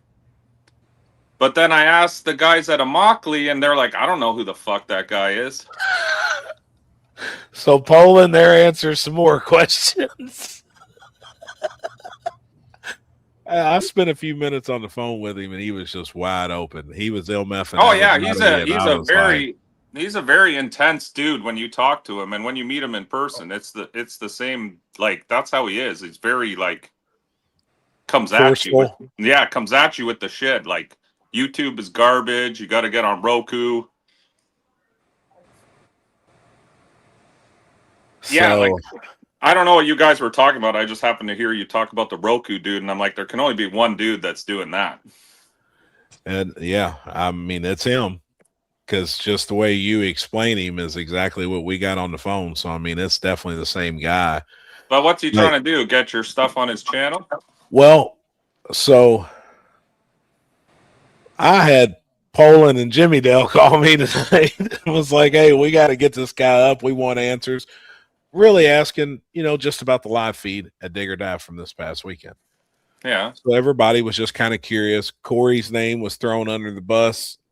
Like, I guess other people that was live. There you go. I'm going to be holding that up everywhere. So there was a ton of there was like so many people was pointing fingers as what had happened. And then a lot of people was going back to this guy, this Roku dude, like he was behind it all. If he's got cameras set up at a track, then there's no outside live feeds, period. He's got like exclusive rights. He's paid for that or what? Well, that's what he was just explaining to Poland on the phone. The track gets 80% of the ad revenue. He gets 20%. Well, then your monthly subscription is like $7.99 or something that Sarah said she's paid for it, and he gets 100% of that. So where does the guy he's acting like he's not behind telling people not to have live feeds? That's not him. He wants everybody to be there and making content and bringing eyes. No, to I the know, because he race. wants to then take your live feed and put it on the Roku channel. Yeah, I don't. You guys I should have don't got know. him on here like in person. He's a trip. Well, him and Corey, I don't think would mesh very well, because he was straight LMF and Corey. Corey was told like, us he hey. didn't want him on. Corey Yeah, said, Corey "We're was not like, bringing hey, him on man, live feed." I'm not going to be anything with that dude. And I was like, I mean, I get it. Like, I spent a couple minutes on the phone with him. I could tell he thought I was Poland when I called, due to one of Poland's posts that he made yesterday, and instantly I got MF'd. Like, what are you doing? I'm not. Hold on a minute. Why does he hate Corey? Because Corey's doing live feeds, or Well, then they said they've never spoke. He said he didn't know Corey from a bucket of paint, and that he's never talked to him, and yada yada yada. And I said, okay, well, this is like the third time that you've mentioned fucking Corey's name. What does Corey have to do with it? And he didn't have anything that, like, he had no rebuttal. He said, I don't know. Just didn't like the guy. There's no other reason for it. Like, but there's been other media outlets that this guy has ripped their content and used it. So I could see where other media outlets wouldn't like this guy. You know what dude, I mean? I completely forgot about this guy until you guys brought it up now, and I'm like, I'm pretty sure half my content's on his channel. Wow. Well, he was like selling me on this whole deal, but I wasn't really like paying attention to it. I'm like, okay, man, we'll talk. When you're at a race, I don't got time to be discussing this kind of stuff. And he called me a couple times, and he's like, yeah, the whole thing's getting up. I'll let you know how it's going. You got your own Sinister section on my Roku channel where people can click and watch all your stuff. And I was just, I don't know, I was confused with the whole deal. That's a good one. Oh my goodness. I love it. So I mean, it does, just from what we've gathered though tonight. Jared, I get that Corey. He said that he didn't like him because he stole his content and used it. I was trying to figure out why dude was so fucking adamant about fuck Corey. Like, what did Corey do that was fucking? And he mentioned him in his Facebook post that the whole fucking Facebook deal he made. And then you ask him on the phone, like, what did Corey do? I don't know. I couldn't tell him from a buckle paint or I don't know. Like, well, Corey probably copywrote him for stealing his shit, I'd imagine. I mean, I would do that if I knew what he's doing. Yeah, and then it probably pissed him off because whatever deal, he just doesn't want to admit that. That's what I would guess. I mean, well, yeah, I mean, he ripped a bunch of people's content supposedly, and then whenever he was approached about it, he was the one that was saying something about a lawsuit. Like he was going to sue them. Yeah, that's the part I don't understand. Was how are creators supposed to make money? I thought his thing. Hold on. Eric, he said he's still in content and somehow everyone's okay. I mean, yeah, there's other people that are still putting on street races in the Midwest that did the same thing and sold it to street outlaws, but everybody still supports that nonsense. Yeah, like what right do we have once you put something on YouTube that it's yours other than copywriting it? But if they're not doing it on YouTube and put it somewhere else, it's very hard to deal with that. I don't know how that works. Tell Mike there's 20 parts of his race. Yeah, that's what I'm saying. Like, I know there must be stuff on that channel because he told me, oh, I'm going to do all this stuff. And I was like, all right, dude, whatever. Like, I don't care. I don't make money off YouTube anyway. What the fuck do I care? I don't understand how we didn't bring him on the live feed and Corey knew that we were going to call. So I don't know how that, all I did, I cleared Corey's name, if anything, but. Is that why Corey's gone? You guys pissed him off? You kicked Corey off his own fucking channel? No, he's upset just because of what the dude said. He's not mad at anybody. He's just upset about the dude. Happy, I'm hearing we got to get a little boxing ring and some baby oil for Warren the Woods spring. I asked the dude 2 questions about I've heard it too. And then the dude actually mentioned Corey. Nobody said a word about fucking Corey. And he mentioned Corey. I said, what is the fucking problem with Corey? And he literally did not have an answer for that. Had he been like, he did this or whatever, that's one thing. But the dude, I asked him multiple times, what did this do? Very odd. Yeah. I can't touch anything off of YouTube. I only have control of YouTube copyright. The other platform are free for all, sadly. Makes sense.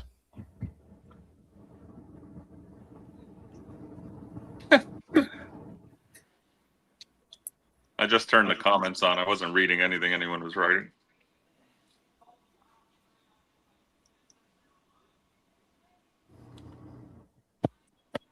Jared, me and Corey cleared. That's our business is our business, and I appreciate you trying to be in the middle of it, but we're good. We're good over here.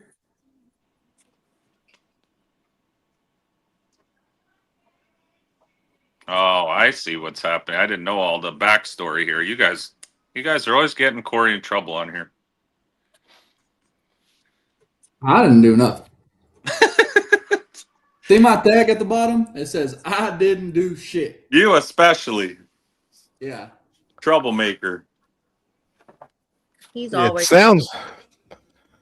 I went on Carolina No Time Facebook group Saturday night, anonymous vouching for Corey Poland. I must have missed what's going on here. Was this guy just trashing everybody? Really? Yeah. So not everybody. Just a couple, select few. He was just really loud. Anyway. Yeah. Bye, guys. It's my bedtime. Gotta get up right. So. Goodbye. She gonna run wild. Hi and bye. Bye. She'll be all right. I'll put it.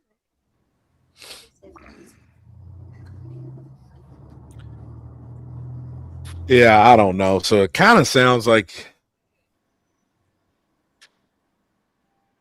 I wouldn't say this dude's kind of shady, but definitely shady. Well, you said it. I mean, hey, the racing at Dig or Die was fire, though. I will say that there was some good races. I wish we could have. I wish we could have watched it though for the ones that couldn't attend. I have went back and watched it now, but we're like everybody else. We want to see it when it's happening. Yeah. I mean, I don't know. I almost feel like when you know who wins or you know who loses or something, it doesn't entice you as much to go back and watch a video. I was watching it and I don't remember when I stopped or whatever, but I was just surprised when I woke up and it wasn't fucking Team Denver that had won it again. You know what I mean? Me too. I was like, wow, what? Wait, hold on. Yep. I fell asleep during some downtime later on in the rounds. And then when I woke up, I was really surprised to see that those two cars were the ones that was in the final. Like, I thought that was cool. Oh yeah, for sure. The Something black different. car. Yeah. The Pro thing was Charge fast. car. Yeah, that thing was fast. Yep. They had some shit figured out. We actually pitted right beside him last year. And those dudes was pretty cool. The one that Daddy Dave was tuning on. Yeah. The 3rd gen Camaro. Well, who has the black Nova? I think it's a nitrous car. That thing was hauling ass too. Oh, that's the Maverick. Is that what you're The talking about? Maverick out of New York. The Maverick, yeah, that's Vincent. He's from New York. It's a as far as I remember, it's still a small block Ford with a plate kit on it. Thing's a gangster. Yeah, he won both. He won my Coonley event. He actually won the front side, and then he won the back side the next day. So, like, that car works all around. I doubt he's got it. Was the way the car was set up was very impressive. He didn't slip the tire, wasn't spinning like smoking the tires, anything crazy. It was just It works. Vinny was also in the finals at Magnolia too. Yes, he was. Both of them cars are from New York area up north. The red car too. The Lexus. Is it the Lexus? Joe Smo and He's from Pennsylvania. The red Lexus is from PA area, isn't he? Or Philly area, New Jersey, maybe. The SC300, the one that's in Extreme Street. It's you're talking about Todd. That's a S14 240. Where's he from? Maryland. Maryland. He's from up north. Vincent's in here. He said Long Island, New York. There he is. What's up, buddy? Oh, that's what's up. Yep. Yeah, that 240 runs good. I think he's pretty. I would say he's won the last 2 Extreme Streets, Dig or Die. He may have won the first one too, but I don't remember. Dude, I think that was 6 he's won. Isn't that what somebody said? Damn. Dude, with the little, it's a Nissan. I thought it was the Lexus. 240 Nissan. 240. I thought it was a Lexus too. Hadn't he won like 6? He's won a lot. I'm just trying to remember how many times he's won that class. I think back it's to 3 back. in a row now. And that's like is that like the True Street class there? I think they call it Extreme Street. But essentially it's that Street. class. Yep. Gotcha. Yeah, I think you have to run a cruise and stuff like that, I believe, to it. Yeah, and he's on a radio. He's got a fresh dollar sign from Spooled Media in his window too. Oh yeah. Todd is a gangster with that 240. Hey, Dirty Dollars, the video, your teaser video you put out today was fire. That dude, man. That video was fire. He's insane. David Ray in the very beginning was just doing David Ray things. He's insane with them videos, man. I gotta go. I need to buy a bulletproof vest so I can get David Ray back to Florida. Why you need a bulletproof vest? You didn't hear about the whole debacle at Snowbirds? No. They kicked David Ray off the starting line because they said that not having a shirt on was a safety concern. So I want to put David Ray on the starting line with a vest. Kidding me. Because when they came to me and Jimmy Dale, they're like, "Hey, is it this guy with y'all?" And we're like, "Yeah." They're like, "Him without a shirt is a safety concern." And I said, "No, y'all. The only safety concern is y'all going over there barking at that. That's your only safety concern right now. Just letting you know." No shit. And they ended up. Announcers were talking about it on Flow and shit that this is a safety concern, but so I'm gonna put David Ray's big ass on with no shirt with a bulletproof vest on, so it's not a safety concern no more. I'll be damned. What Mike say? Man, these comments. Todd Campbell has a pro mod too. Hanging out with my sons. Just jumped on quick. Roku guy, fun boys. Dude, that's crazy. He done the same thing to Mike. Hey, I am going to say this about Todd Campbell's car. Like, dude, that's as street car gets. Like, I don't look at it on the outside. It really looks it. Dude, it inside, outside, that is a nasty, nasty, nasty car. And for him to do what he does in small tire on a radio is impressive. Mm-hmm. Well, he was in the finals of Jarrett in 26s. Wow. Jarrett won 26s? Yeah, Jarrett won 26. Jarrett pulled a drive-by on him. But I'm going to say he held his own through that whole race. Like, to and Jarrett's my boy. Everybody knows that. Like Jarrett had to earn that 26. He had to come back around. Todd was gone. Wow. Phew. That's By the way, just so everybody knows it's messing me, I'm all right. Just sometimes I know when it's better to remove myself from a conversation before I get too mad. Yeah, I don't blame you, dudes. Talking shit, and like he took something from you. Hell, I get it. 240's a gangster. I'll say, literally, guys, it's the last I mention of that dude ever. I don't care. I've seen how things are when we're at the track. Yeah. I'm good. Yeah. Right. I say we all kind of see now, and after speaking to him, Poland spoke to him, we'll see where he'll wind up. You know what I mean? Like, we see it. And like, Where's everybody at this weekend? Home. Yeah. With it I'm been just- New Year's. I don't think there's a whole lot going on. We got Arizona the 10th of January. We're doing a backside deal and then a frontside deal. We'll be hitting golf balls Saturday. Yeah. I'm done until lights out. Now, Damn, wasn't but- there going to be a race this coming up weekend, Friday and Saturday at Abilene? Wasn't yeah. BJ doing something out there? But then I haven't seen nothing as I of totally recent. forgot that's going on. Yeah. I think me and JD were supposed to go over there Saturday. The guy that actually owns the brown car, John, his son has like, dude, I'm see if I can find a picture of this. Have y'all seen his Power Wheel? No. They built this, they took this Power Wheel and they gotta find it. He took it and had like the body modified because Parker, his son, set up kind of like high up in the deal. And if he made any sudden turns or anything, it kind of slung him around. So he told the dude, he's like, hey, I just want to get him down in the car, like where it's just his helmet's, he can see, but it's if anything happens, he's down inside of the car. Right. And this dude built a like insane, it's a fucking pro mod. I might just call it what it is. Big David Ray. That's awesome. I took that picture. Maple Grove, I think, is having a 2-day race this weekend. It's Friday front side, and I think it's Saturday's backside. Really? Which they always have that event anyway. It's usually always a front side deal. I think this. Am I sending this to Chris or Corey? Send it to Chris. He's more IT. 710 Dragway has a backside no prep, North Carolina, small tire, low budget nitrous, a few other classes, New Year's Day bash, I think. So this thing, Oh, wow.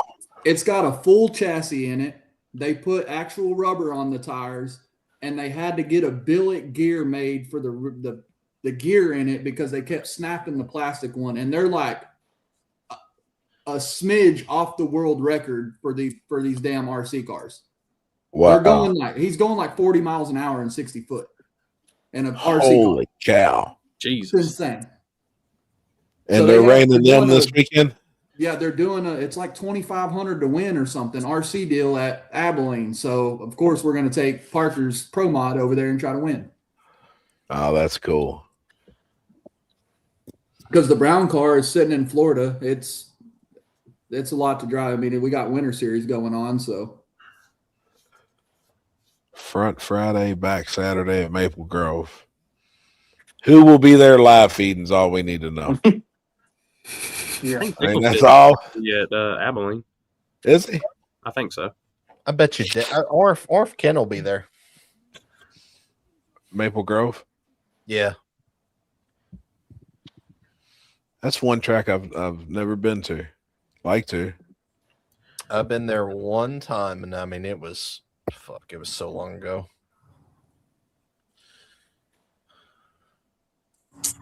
I'm ready for lights out.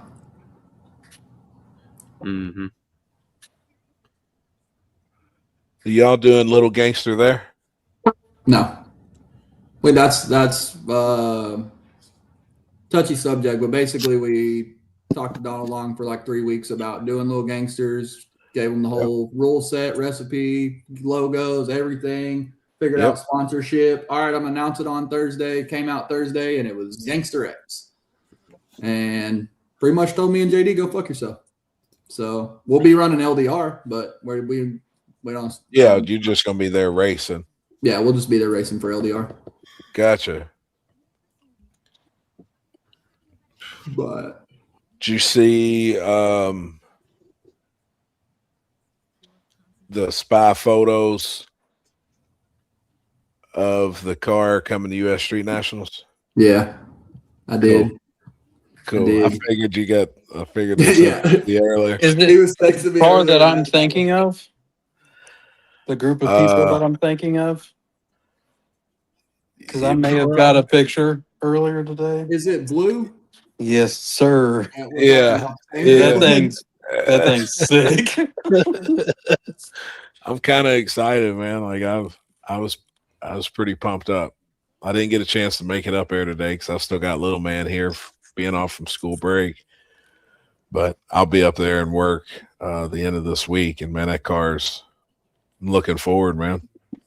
Seeing it making some laps. We are doing Little Gangsters at US Street and World Series of Pro Mod. It's a whole point series for those 3 races. So I actually sent out all the True 10-5 invites yesterday, and I sent out all the Little Gangster stuff today. So that's awesome, dude.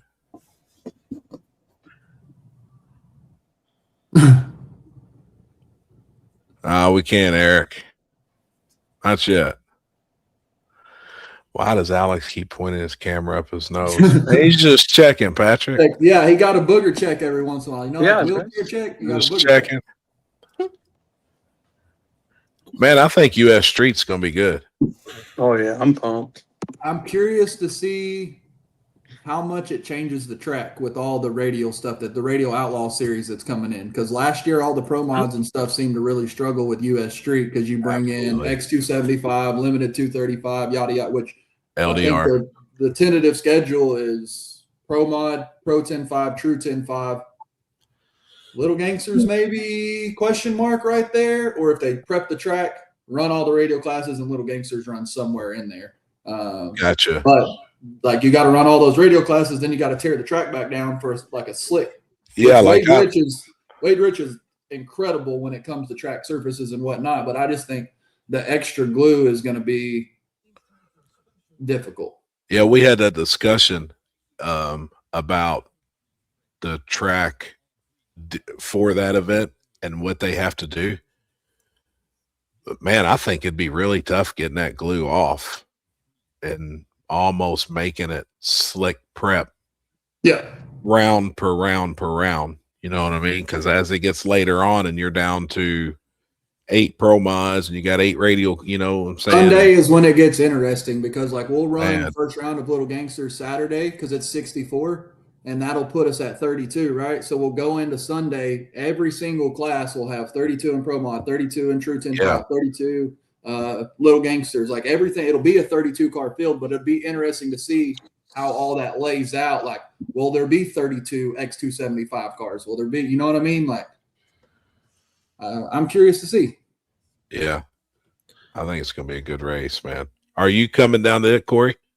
What's that? US Are you Street? coming to US Street? Nah, I've got to take a month off. Mom's getting a knee replaced, and I'm going to help her out. So, yep, I get it. I'm going to take some time, which is it's good for me because this is a busy month. I'd love to be at US Street. Trust me, I loved Bradenton. I could go back tomorrow and be the happiest man alive. I'm glad you liked it, man. That place is cool. Like, I like Bradenton has its own vibe. It's It does. It's a little paradise. It's its own little paradise where it's at. Like there's a different vibe at Bradenton. 100%. Man, at US Street Nats though, like the pits, dude, it's gangster. I mean, when you roll in there and you see all them rigs and the elevate, you know, that style of racing. I'll tell you, I had this discussion with Poland at the Christmas tree race, and I was like, just looking at the pits, thinking like on top of my head, like looking back at Snowbirds, we had 80 pro mods, 32 in this, 10, blah, blah, just going through the numbers. I was like, just looking back and forth like, holy shit. Dude. Dude, it's yeah. It's Christmas tree. There was a lot of people there, but it's like, dude, what was it crazy was the amount of spectators at the Christmas tree race. Dude, that Holy blew my shit! mind. Like, It was packed. Dude, when I they see opened why- those yeah. gates, I Yeah. see why they do limited tickets. Like, if that Absolutely. was just open, you wouldn't be able to do anything. dude, my best thing was like when they opened the gates, I was looking down from Houston's pits when they opened the gates and all the people flooding in. I was like, so this is what the zombies are going to be like. Looks like a marathon. yeah. And they were It was there wild. when the They made gate. a They were beeline. there when the gates opened. Absolutely. There was a line. Yeah. No, so like Corey was saying, there was 82 pro mods at Snowbirds. There was 32 true 10.5 cars. There was 64 little gangster cars. There was 9 pro 10.5 cars. 32 and 650, 30. I mean, pretty much everything had over 25 to 30 cars beside. I think Pro 10.5 was the lowest car count that they had. But Yeah. dude, there was cars parked like Russell Stone, Isaac, Memphis Reigns. All the true 10.5 guys were parked in like up in the overflow parking area, essentially. Like Crazy. you just run out of room. And there was a whole conversation. Vic actually came over in the drivers meeting for True 10.5 and said, yo, we appreciate everybody for coming. We wanted to do a 3-race swing, but we're not going to be able to do it at US Street. Hard no, it's not going to happen. We're not doing it. Yeah. And then about halfway through second round, that conversation kind of opened back up. Went on for several weeks. We never could get a solid answer. Kind of went back and forth. No, we're not going to do it. It's just not possible. We have way too much going on. Spider-Man. Yeah, exactly. Yeah, pretty much.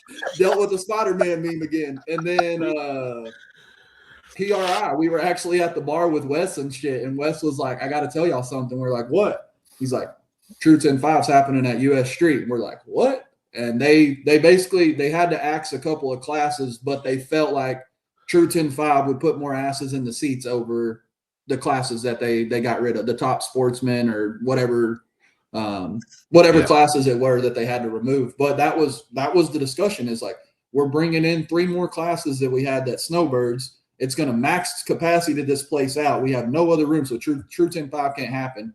And boom. Yeah. Because they'll be adding X275 LDR and limited 235. Limited 235. That's the 3. Yep. That's their 3 big points deals that they do every year. So like, yeah, McCain's will have Vecna there. Like, you bring in all those top level cars. I actually I had to fill a spot for True 10.5 because like Lyle Barnett runs the point series with the salvage title car. And he's like, I can't give up a points race. Like, yes, y'all are paying more money, and I would love to run the slick deal because of Shady Side and all that coming up. It just gives me more laps on that combo. Yeah. But that car was built for Pro 275. Like, it was built for X or whatever whatever 275 class it is. So he's probably running LDR, isn't he? Is he running LDR and running a 295? No, they're running salvage title in either I think it's Pro 275 or X 275. Are they running Pro 275 there? I think so. Are they? Yeah. Because Lyle told us it was a points race. He told Jimmy Dale it was a points race, and he wasn't going to be able to make it for True 10.5. So I had to find a spot, and we damn near had Maximus talked into putting slicks on the truck.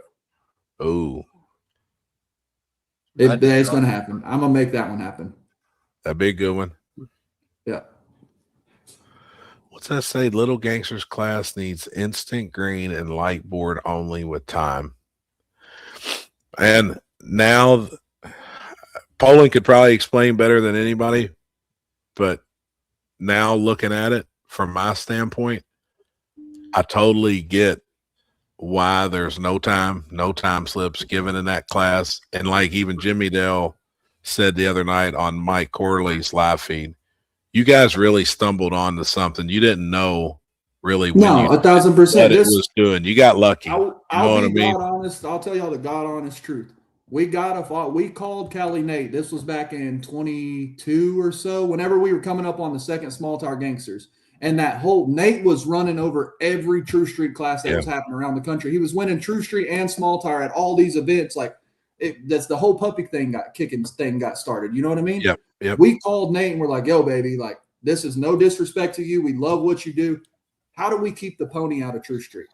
What rules can we make? Be honest with you. What rules can I put on that class to tighten? At that time, everybody was kind of using H-Town's rules, Sure, for an example. What can we add to these rules that would limit you from running over the top of everybody? Like, people they don't feel competitive anymore. They're not the car count's getting low. Nate literally told us it doesn't matter what rule you put in place. I will make changes to my car. Winners me fucking same thing. win. Winners fucking win. And I hung up the phone and I looked at Tom and I said, this is kind of the only way I think we can go about it. And we kicked around some ideas, and our whole deal was at that time, everybody was arguing about rules. Still to this day, everybody's Sure. no methanol, this. I got tired of listening from a promoter standpoint. Y'all know you get messages from all these different angles. every day. I got tired of doing what I told Jimmy Dale. I said, fuck all those rules. Take all that rules out of it. Let's come up with you can post it on a flyer. You can put this big, and that's all it needs to be. And literally we put a cap on it. That was the way to do it. And we literally threw shit at the wall. And that first one, we had 77 cars show up. Yep. And then the next one, it was 60 cars, and then 50 cars. And it's been this Dude, progression of we carry 40 to 50 cars anywhere we go. So even in the very beginning, I wasn't thinking of the bigger picture, and I was like, man, this is no different than a 530 index class. Like, I'm gonna call it what it is. It's 530 index. But now watching and now seeing what's going on, and personally being there and watching, and then being behind the scenes with you on the computer and actually like getting a chance to see all of these people that wanted to be in it, I'm sitting there thinking to myself, you guys got now people from all different realms of drag racing, every type coming converging to this one class, that there's no other class really besides the Slick Tire 28 is starting to bring some people together too from different areas. But you've guys got a guy that can win $1 million bracket race coming that has no advantage with not getting a ticket and them boards being off. He has no advantage over anybody else. Hired guns coming in and racing drag and drive cars.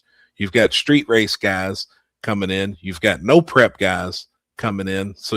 And then professional level heads up racers racing in the same class. There's no other class of drag racing right now, in my eyes, that this many people are funneling in to one deal. You know what I mean? Like with the 28-10-5, like King of the South, the Snowbird deal, the $100,000 race, all it's like we told Corey the same thing. Like, dude, these dudes may literally fist fight for a spot at King of the South for Little Gangsters. Sure. Like it's stuff like working with Corey and them, working on stuff like that. Like those opportunities, all of it working to, like we talked about this earlier, all working together has made it what it is. And like you said, Happy, we appeal to so many demographics. Absolutely. And everybody feels competitive. They're not leaving their house and going to go, oh, Ryan Mitchell's going to put 3 car links on us by the end of this deal, but we're going to have a good time. Like these dudes are showing up and they think they can win. You know what I mean? Another thing is too, though, they can win.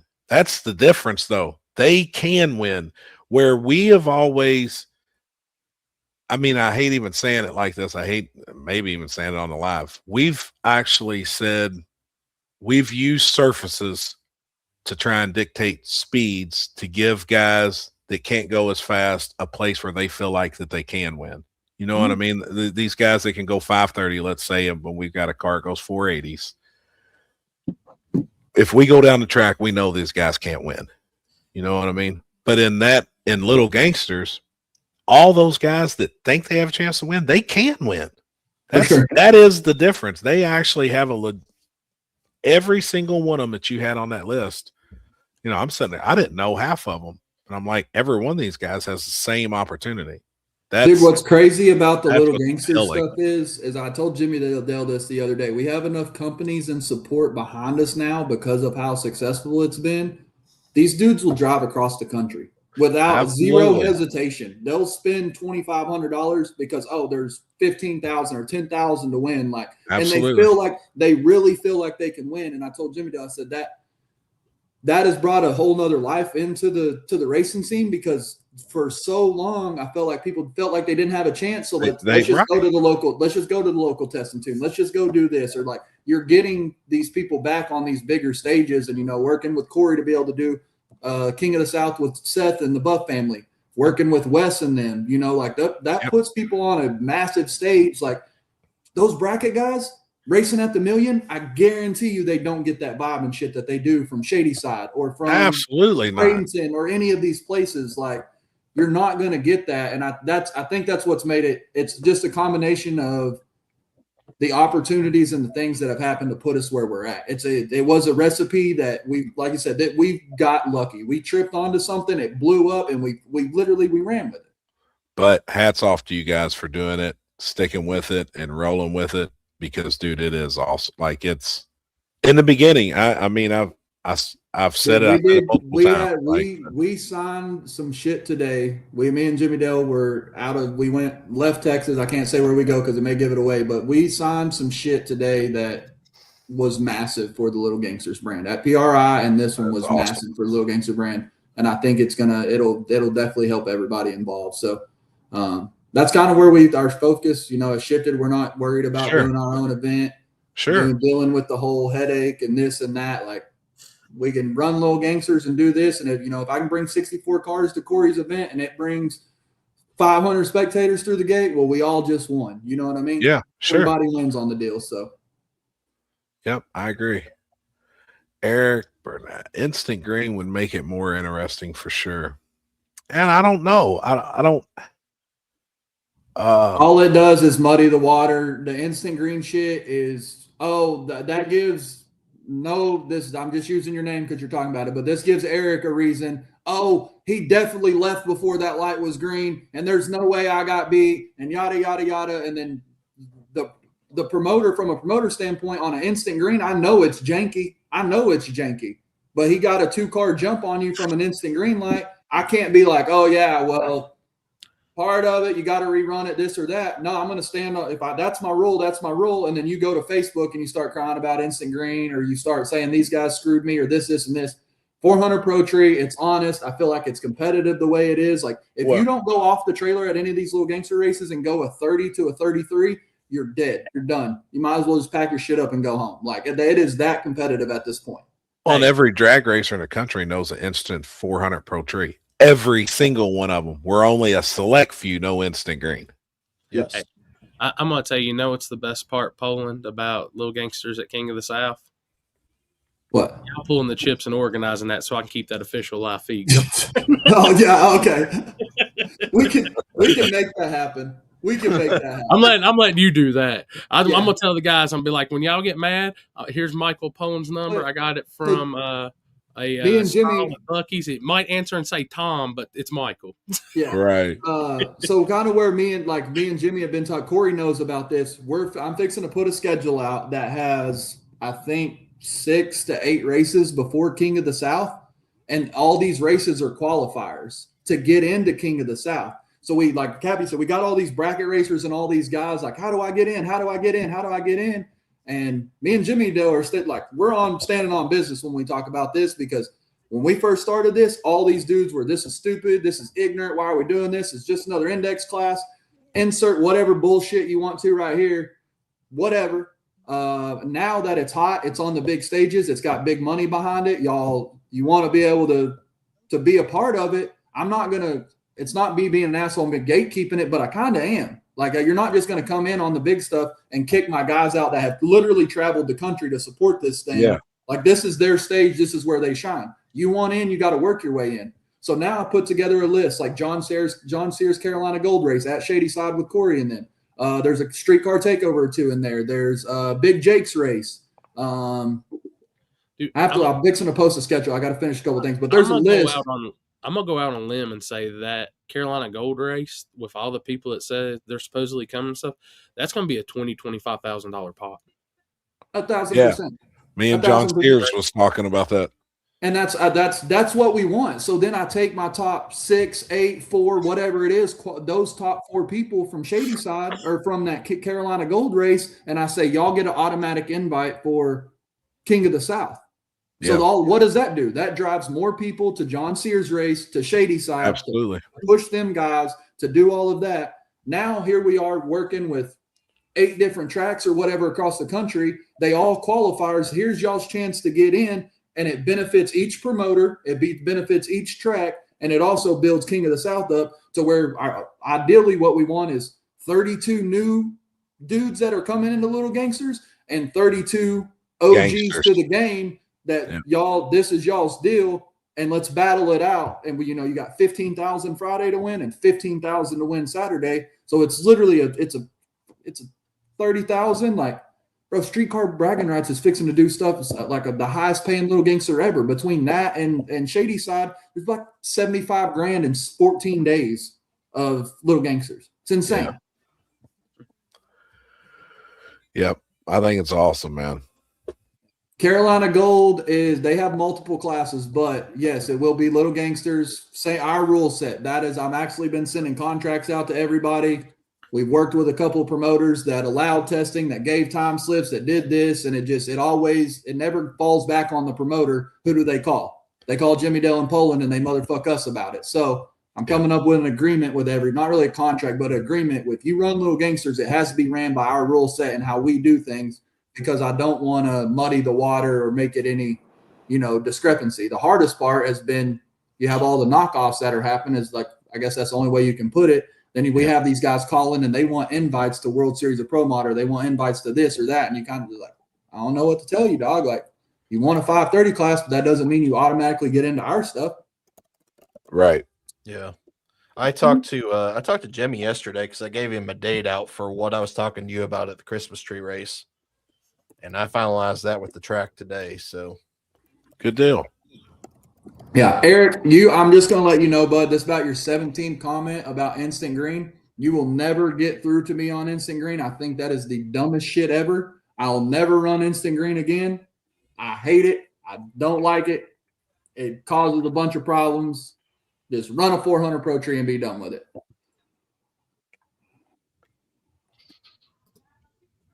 We used to, like, I agree with, I did Instant Green for years, and I just got to the point I was like, because I was getting argued constantly about it from people.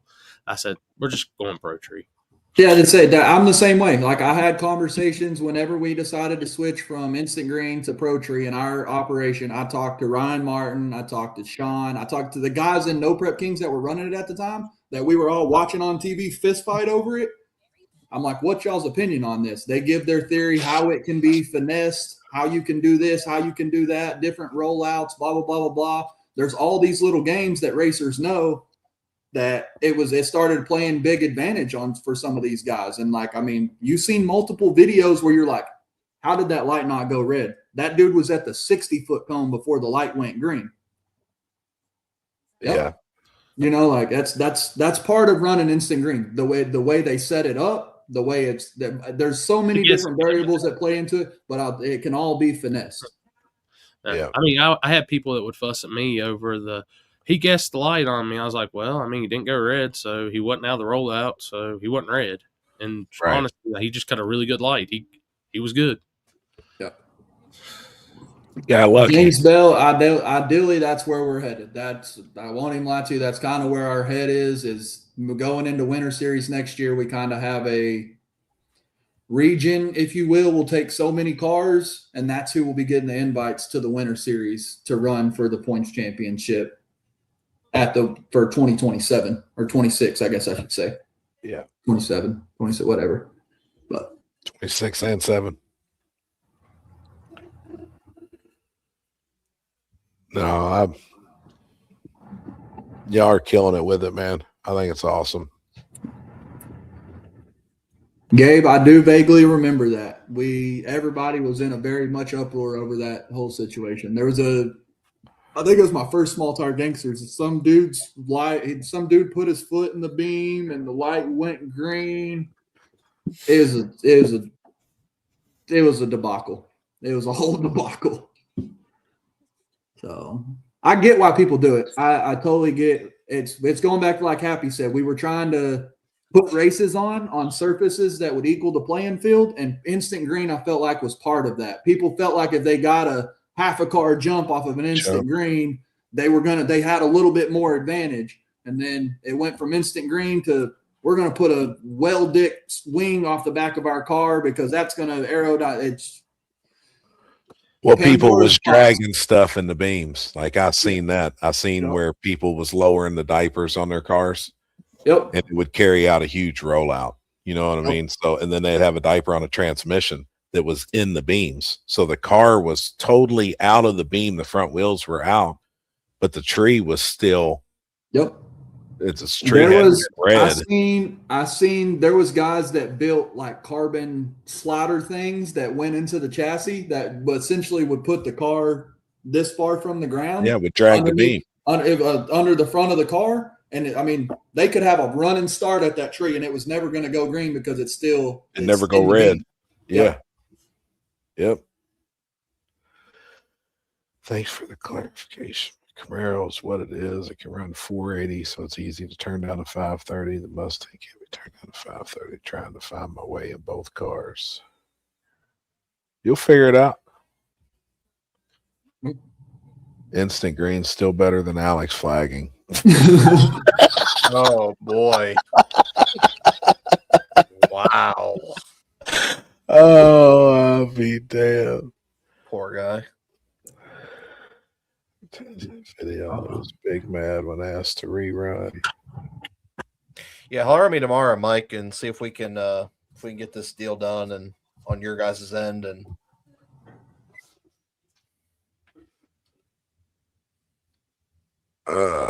Jeremy Cat. Yeah, I'll just text me in the morning. All right, bye. So y'all roommating it up now? Yeah. That's cool, man. Blew up so many fucking motors, he got kicked out of his house. Yeah. Well, I mean, I get it. I've been there. I totally get it. I had to take the boy in for a little bit until he gets some new head gaskets in. Yeah, I get it. Now I just need him to win King of the South 26s so we can get him back on his feet. Right. If he gets in, he's going to put them extra thick head gaskets on because he's going to need all the boost. Yeah, you're going to have to wig it up. Head gaskets because you're going to need all the boost. 26 is going to be bad. Don't tell that dude that because he'll blow the head gaskets out first round and then drain the water out of it and still put 50 pounds of boost to it. I mean, hey, gotta do what you gotta do. Yep. I mean, a lot of rolls tomorrow night. I can tell you that. Yeah. Yeah, Corey, I see everybody's doing their best 2025 moments. Where's Fooled Media's top viewed videos or top 5 viewed videos of 2025? It might drop tomorrow. I had to start sending out them golden tickets today. Oh, okay, yeah. One thing at a time. Got you. Yeah, dude. I can honestly right now tell you both sides, the top viewed video, and I can tell you the top viewed live feed of the year. What's the top viewed video? The top viewed video was Small Tire from King of Columbus. Really? Yes. What was that? Who was that? That was at deal. Verona, Old National Trails on the backside. Like, that's biggest viewed video of the year. Wow, man. Mhm. We got to talk about this. If they keep naming tracks Durana, how the hell are we going to know where any of them are? They all going to be Toronto. They're all like says that. Durana, and Yeah. I'm like, which one? 1, 2, or 6? Yeah, or 12. Yeah, I mean, yeah. Well, I don't think I got it. Like, I can tell you, it ain't hard to know which live feed was top live feed. So I just want to know if Daryl's doing this just because he can, or because if NHRA pissed him off so bad, it was like one of those hold my beer, watch this shit. Well, I'm gonna tell you, if I had the money that guy had, I'd name him Durana too. Yeah. I mean, Dude, like, yeah, hats off to him too for what he's doing, man. I mean, it is insane. He's done bought the stock car organization, so he's going to be on the big round tracks now. They said he was looking at monster truck and this and Dude, that. he bought the whole lake for the Drag Boat Association, bought the lake and the name, and like teams. I'm telling you right now, he can knock on my door and I'll sell him spooled media. Right? Hey, I was about to say, Daryl, Man. if you're watching the table on Tuesday at 10:10, little Brother. may be for sale for the right number, bud. Right. Durana media about to hit hard, guys. I'm telling you right now. And he's doing it. And to buy Memphis, dude, there was a there was a ticket on Memphis a few years ago. And that place has been sitting dormant, so it's going to take some serious The other time one and that they just effort. bought, and what was the one today? Heartland. Wait, have y'all Oh, seen yeah. the videos of That's Piedmont since it shut down, since he bought it? No, Dude, Piedmont, it don't even exist right now. That dude's doing work and doing quick. wow. And then Well, I Well, I heard mean, they put a schedule out. I seen that they put a Yeah. schedule out for tracks that, like Happy said, they ain't been open in how long? And yeah, they- Memphis was on there and it ain't even been sold yet. I was in like, 7 or 8 months, there's an event happening there. Like, yeah, big event. Hmm. I think he's buying West Palm Oh. Beach too. Speaking of Piedmont, my boy Elton Bailey, what's up, buddy? No, I think it's good for the sport. I think he trying to do all. I mean, I just me and hope it Jimmy had all. multiple conversations. That man had like 7 races last year that had 980,000 or $1 million in payouts, and you know damn well those facilities can't make you $1 million back. So props to you, bro. I'm all for it. I'm gonna put it this way: is my goal to make at least 1 or 2 IHRA national events this year. Cool. Oh, I think it's going to be. It's just a matter of time before the NHRA guys start looking over there, like these Top Fuel teams and some of the funny car teams start looking over there and being like, "Maybe go try that out." They are. It'll elevate both of them.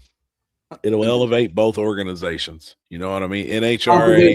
You do has need a little been- bit of competition and everything. There's- Absolutely. They have been the cream of the crop when it comes to professional drag racing ever since we were all born, and then all this is going to do is elevate them. Hopefully it just all pans out in the end. A lot of people in the beginning, I even said it too, I think there was some negative stuff with that dude buying up so much stuff at one time. But it's when somebody new comes in with a bunch of money and they start buying all these, beloved racetracks. kind of like, man, what's going on here? Especially the local people are looking at going, hold on, wait. We Yeah. don't like the prick with money. We don't like that prick with money. And nobody knows him, but it's just that or representation that people with money I have now. Like, I mean, if you got a bunch of money in your dick, I probably understand. You probably dealt with a lot of dumb people, so you just don't entertain it anymore. Like, Right. it is what it is, but that's the perception that these people have. And I think over time, people are starting to realize, hey, maybe that dude's really not that bad. He's really trying to do something with the sport. Mhm. Doing something big. Yeah. I hope so. I know at PRI, there may have been some comments made about an IHRA nursing home or something like that, because there's a lot of blue shirts, and I think you got to be a certain age to work over there. Well, I noticed that myself. Like I haven't That's cool. seen, but they've got involvement some way with getting Motor Mile reopened, and I can't wait because they'll give me another local track. Where's So that at? it's about an hour and 20 minutes from my house. It's always been called Motor Mile Dragway. And Yeah. dude, it's one of the nicest 8th mile facilities in the world, and just kind of things happened and it got shut down. Really? If you look on IHRA, it's called Pulaski County Motorsports Park now. Yeah. They've already got events at the round track that's beside it, and they're working on getting, oh my God. Poor I guy. don't think that's photoshopped. It's not Photoshop. Somebody check on our boy, man.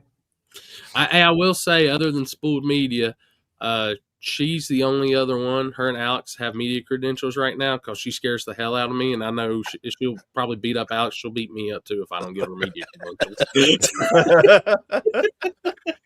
And she'll cuss me in Hungarian, and I'm Hungarian too, so I'm like, oh shit. E's and B's. I've seen several comments about people talking about Bandamere and IHRA, so I wouldn't be surprised if that doesn't happen. Well, and dude above it, high voltage shit, I've been their electrical contractor for the past 5 years. So it's true info. So people must know that there's something going on there. And man, that's awesome.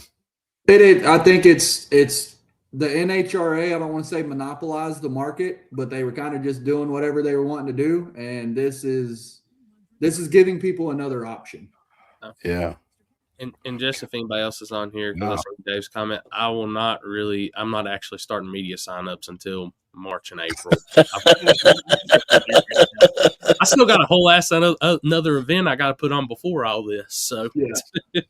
Dude, that's the most challenging part is like I'm trying to get ready to do the Arizona race, but I have to send out invites for US Street. And it's like you're trying to find the balance between the dude. It's like beating your head against the wall. And like I had this conversation with you, a lot of people probably don't know. I helped John with the stuff with Carolina Gold. So in reality, I got 2 more events before that we got to get shit wrapped up with. So. Well, and I think everybody on this panel here can speak for that. A lot of people don't know all the shit that we do on the backside, working with other people or doing other things, or the shit you don't see. Like you don't just put a race on and it happens. I'll tell you that. There's a lot more that goes into it than that. So much. Speaking of the NHRA, as of what I was just discussing, I actually have a meeting with some of the NHRA people. In February, and that was also on my phone call that I had today. So I'm curious to see because they were brought up to speed on on this as well, and they were interested. So I don't know what they're going to say or what's going to get asked or anything like that. I'm curious because obviously they're kind of out of the loop on this stuff a little bit. Like I said, they have no option now because there is another option with IHRA. They have to compete some way. Like they put out press releases how long ago and said that they were going to pull all the street art guys' license and do this and do that because they were doing the street racing deal. They were making money there, and the IHRA wasn't getting any, or the NHRA wasn't getting any of it. So there was that whole divide between the street mutts, if you want to call them, and then the NHRA.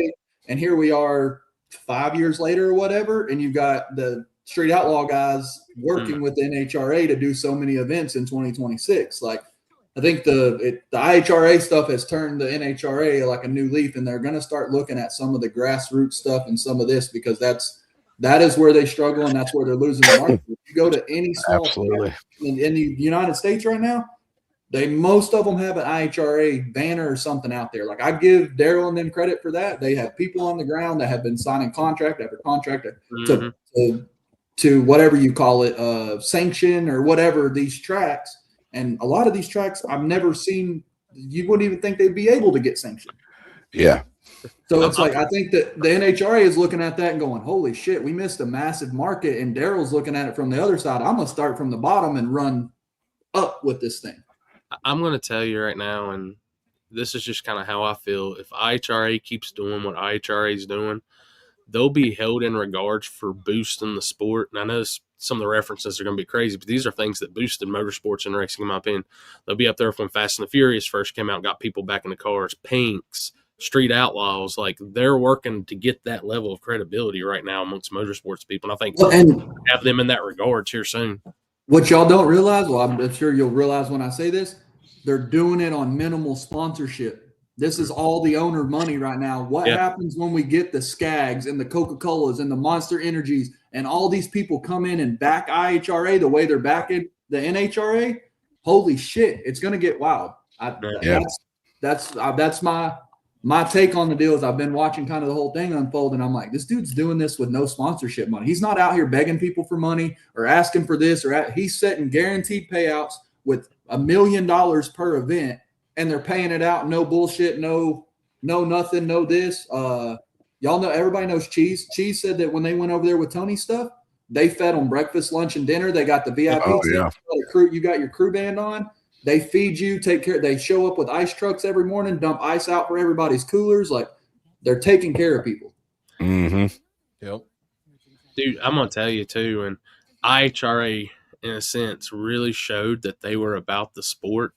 And the one thing NHRA did to make them look down, in my opinion, under IHRA is when IHRA was even going to still allow NHRA to have their event at Maple Grove. Mm-hmm. Like, take down all of our shit that says IHRA, you can still have this event. NHRA said nope. And that olive branch out, and NHRA was like, back. And that's where see the whole deal I was talking about earlier, working together, competing against somebody will get your ass in trouble. Like sometimes you gotta swallow that ego or that pride a little bit and do what's right for the sport or for what's right for you or that person. You know what I mean? Like, hey, mama always said, you think you're that motherfucker till that motherfucker walks in the door. Wayne, I can tell you. Nah, they good. E-Claw's keeping the guys. No, I think so.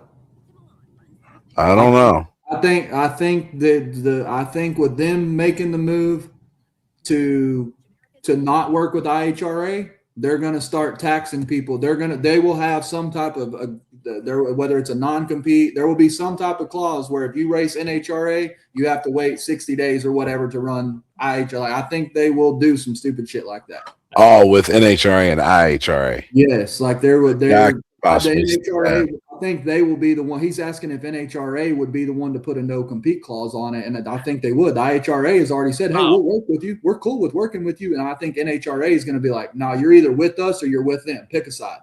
Yeah, but like for King of the I know that ain't. Nah, I don't know. Going to be one of my questions because I actually asked. It's a NHRA sanctioned track that just got signed. And I was like, man, is that gonna be one of the things where like they can't run the IHRA versus like you guys? And they're like, well, we don't really know that, but like that's gonna be like something that like we're gonna try to find out because they were talking about the whole certifications and stuff like that NHRA does, to the guys that have existing certifications already. So what? And this is what I guess what I would say. The only way I guess they could really go about this is if NHRA said we're gonna put a non-compete clause on any IHRA sanctioned tracks. So then that would limit those racers to racing only at NHRA sanctioned tracks or tracks that aren't sanctioned at all. Right. So, Jesus. Whoa. Just going back to Mike's comment, we ain't giving out no free breakfast at King of the South, but Seth has put in a huge order for ice bags, and we have our own ice machine. You're not feeding us Biscuitville? Oh no, there's no Biscuitville down there. Hey, I don't give a shit about none of y'all feeding. If I don't get, I will buy them. But if I don't get no pickles, somebody's toes getting fucked off. Oh, that dude's already been. He already done told us that weekend he'll be tripling his normal stock. Yeah, he probably needs to. I'll buy the whole stock in one setting. Dude, I still have sitting good. So I still got sitting in my fridge right now a half a jar of honey mustard pickles I had bought when I went down in September for the Hillbilly Nationals. So I didn't feel like walking up the hill, so I was like, I'm going to eat some pickles. That'll be my food for a little bit since I'm racing anyways. I love those things, but damn, they did not agree with me. I can't even touch a pickle now. Like, I ate so many of those honey mustard ones that I legit projectile vomited. Like I ate that whole damn jar. It's so good, and then I was miserable. Oh, dude, he's got the the ranch and the Cajun styled fried peanuts now. Really? Yeah. They good. I love the pickles. Okay, Corey, I finally get to come back to Shady Side and get paid for my bet from 2 years ago. Oh shit, dude! Really? I made a $500 bet on this live show 2 years ago, right, Corey? Was it 2 years ago? And the dude, he's still in contact with me the whole time. There's like no shadiness, no like. Yeah. He pissed me off a few times because it's like, oh, I'll give it to such and such, and they'll send it to you, and then it's like, oh, well, I didn't make it to the racetrack. And then the last time I talked to him, he said, I'm coming to PRI. Then he canceled like the day before. He said, I'm not making PRI. I'll see you at King of the South. But homeboy's been cool. I know he's good for it. But yeah, 2 years ago, I made a $500 bet. Well, something about a TKM car was going to win. Yeah. Or something like that. Whatever I think it was a TKM car was going to be in the finals or win the event. And we bet 500 on it. I still haven't got paid from that, but man, I must spend that $500 on pickles and peanuts. I remember when that bet was made. I remember it, man. Dude, I'm gonna tell you, it'll actually be like the breakfast now they serve at the track. Oof. Dude, killer. Oh, it's fire. As long as do they have one with bologna? Oh, they'll do fried bologna, liver mush, bacon, sausage. Roy, the King of the South Little Gangsters is an invite only deal. So gotta be at Carolina Gold. I'd be at Carolina Gold racing your ass off if I was you. Yeah. Oh, he's in here. What up, bud? 400, I'll pay you. Yeah, I'm not worried about it. It's just that I can't remember that shit. I could remember if it was a year ago or 2 years ago. But anyways, I'm gonna spend it on pickles and peanuts, just so you know. Both of them. Dude, I'm gonna tell you, just there's the people. What, dude? We had liver mush. I had it for the first time. It's a little Y'all are different. gross. That's Y'all the are first gross. time I ever had it too, and I was like, it ain't bad, but it ain't for me. Yeah. It's acquired. Hey, shit like that. It's like I think it's a mind deal for me because like even calf fries, they're good, but I know what they are. So when why I'm fucking chewing that in the back of my, I'm like I'm chewing on balls right now. Yeah, like, this ball is a sack. cow's ball, like or bull. Like I shouldn't know. Hey, Roy, I will say this: nobody has seen the invite yet for Little Gangsters. It's a little different. But when y'all see it, It's fire. wait till everybody sees the 26's invite. It's a little different too. Like all three have their own vibe to them, which is really cool. That's awesome. Everybody in these comments, y'all are disgusting because now y'all just coming up with so much bullshit. Dude, I will say this. Peanut butter on a cheeseburger? Yeah, it's Everybody pretty good. talks about it, man. Said it's fire. I tried it. Illegal. I tried it. That sounds Salty illegal. and, I'm with salty Chris and on this sweet deal. together. Like people That's all talk, it is. say Sweet it's savory. good. Sweet Yeah. and Say it's good. savory. Dude, there's a breakfast place I will say that is way better than Biscuitville in Aberdeen, Chris, and you get way more food for the same price you pay something at Biscuitville. Their sausage gravy is up there like an 8 out of 10. Okay, well that's Damn. good. Where's Aberdeen at? It's where we stayed at, where we normally stay at that town. Oh, whoa. Yeah. He said the amount of food Chris hasn't tried is a form of child abuse. That's the truth. I'm just waiting for fucking dinner tomorrow. Is all I'm saying. Yeah, I got to get better. Can't wait. Ready. So I can't Ready, speak man. on that. Tomorrow's our normal tradition. I'm looking forward to pretty much like party tray style stuff like that for New Year's Eve. That's shit I enjoy. That type of food. We're going to Del Frisco's tomorrow. Ooh. That's where a bunch of them went at PRI. I told them that was my favorite steakhouse, and they was all blown away with it. Mm-hmm. Which that's one of my. I hate telling somebody to go to a restaurant and then afterwards you're like, "Hey, how'd you like it?" And they're like, "It was all right." Well, when I asked Chris, they was like, "Dude, that was the best steak any of us had ever had." And I was like, "Glad y'all liked it." You know, I did a. Hey, Go Corey ahead. Mike, he said I heard Corey's having a tailgate class at Cots. Has anybody else noticed that tailgate has just disappeared off the face of it the earth? has. Yeah, it's after he took his tailgate off and put a net on it. Netgate. Netgate. See, Hey, it's your fault, Mike. Hey, Mike, I'm going to put it out here right now. I will pay your gate fee at Carolina Gold if you'll come put the Netgate in Little Gangsters. Damn, what an offer. And I'm going to tell them I'm paying I was Canadian, thinking so about you might have to owe to like a $2 or $3, but I was thinking about that the other day. I was looking at some flyers and stuff, and I'm like, what happened to tailgate? Just like this Mike big- still runs it in Florida, and I think he does pretty good down there. Like, Well, because he freaking went in his own classes, puppy kicker. well, I think there's quite a few trucks down there. There's a lot, Dude, actually. it's like, so that's what. But literally, have y'all seen the shit that Rody and them are doing down here for the truck fest and all of that? Our Mexican cat DFW Rody, they Yeah. do Cinco de Mayo and they do truck fest, right? Yep. In November, we had a 20,000 to win. Little Gangsters had 50 some odd cars show up for that, and then they had a 750. The only rule is 750 foot brake only, and it must be a full size truck. They had like 90 some odd trucks running for 20K. Wow. And they're doing this multiple times a year. All these dudes come up from Houston. Like, it's a big deal. They've got an extreme class, which is like they have like a regular tailgate and then like your full size extreme or whatever. Those dudes are hauling ass. That's a big event, isn't it? That truck fest. Yeah, It's the big. truck fest had a lot of like, there was, like I said, 50 some odd Little Gangsters both days, and then there was 80 something trucks both days. Like, it was insane. Damn. But I mean, I think it's just the truck is so. It depends. I mean, obviously, where you go in Florida, it may be bigger, but like some of y'all stuff up there, y'all had like what 5 or 6 trucks in the class. Same thing for us. There's like 5 or 6 trucks in the class. It almost like I hate to say it like this, but I don't want to say wasting sponsorship dollars and stuff. But if those trucks fit True Street or Small Tire or something like that, that 2,500 or 1,000 that you were going to put there, it's allocated to something else. Like, yeah, there's a whole group that races like in Florida.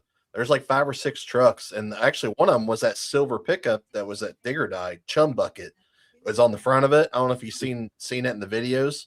He's one of them that races down there with all them guys. So like, there's a whole group of them. That's why that class is so big there. God, who was it? Dude, there's a couple guys have upgraded their trucks at Digger, like run Digger Dye this past weekend, Small Tire. Like, there's some nasty running trucks now in this group. Yeah. Silverback done went turbo. They got rid of the nitrous setup on it. God, who else was it? There was a square body S10 turbo truck that was pretty gangster. Like, I'm gonna tell you that once we got to the 4th, 5th round, it was really hard to call. Because everybody's just running damn good. Damn. Hey, they're racing at NASA right now. Ooh. Really? They're prepping the road. Yep. Are they live right now? I seen Champagne been working, so putting some stuff together. Yeah. I talked to BJ. They just said that trying to do it on New Year's was just all the shit going on is hard because you have all the college games and all the shit going on. Yeah. Yep, they got a grudge race or something prepping the road like that. Man, that's what's up. Yeah, he shot me the date the other day because, man, I like it down there. That's a gangster ass street right there. Yep. Both of the roads down there are gangsters. Like, dude, that right there doesn't even look like it needs spray to be fast. Oh, no, that road is fast. Hey, I will say I've been to both of those roads, and I've been to that one in California. That one in California is a holy shit. That's a damn radial track out there. Yeah. They just had a radial shootout on that street. Is it the one by the wall or Compton? No, Compton. It's over in Compton. Okay. Yep. 135th in Compton? No. It's over. No, it's like Amazon. Oh, okay. Yeah. Right around the corner from 135th. It's fast, dude. What's his name? Just won down there in the 240. When Stefan raced the Cyclone there, when we were in Cali for all that, dude, when they prepped the road and shit, they was pulling the rubber off the wheelchair. Like, it was literally pulling the rubber up off the middle of the chair. Was the one dude prepping both lanes? Cowboy or whatever they call him? Yep. Oh, Vinny from New York down here in the comments, he saw me once spray some brake cleaner on the start line Magnolia and seen how much it tacked up, and he told me to get the hell off the starting line. Stop making I mean, that place, that's, yeah. Dude, that street is fast, man. I think that street's faster than the pad. I would agree with that. The only thing I don't like about NASA is the bar ditches doing that number off both sides. And how tight it is. When you get out there about 300 foot and it narrows the way it narrows. Yeah. Yeah, it's tight. The start line's good, but yeah, you're right. It tightens up. Must be cold down there. Well, they knocked all them flags down. They went through there and knocked them off the road. It had those plastic poles sticking up. They went through there and chipped every one of them off. Robbie, I'm working on the schedule. I'll have it posted in the next day or so. I just got to wrap up a couple of things, but they got a Tesla? Yeah. Man, they love street racing them street cars down there. Dude, they get busy down there with that. When Billy raced that dude in the 55, we had $5-7 grand, something like that on the side. Like, it started off as a couple $1,000 grudge racing before we even got to the starting line. It got out of hand. Yeah, it does, man. I love it. I can be back in Florida whenever you want me back in Florida, buddy. Shit, pick me up while you're on the way.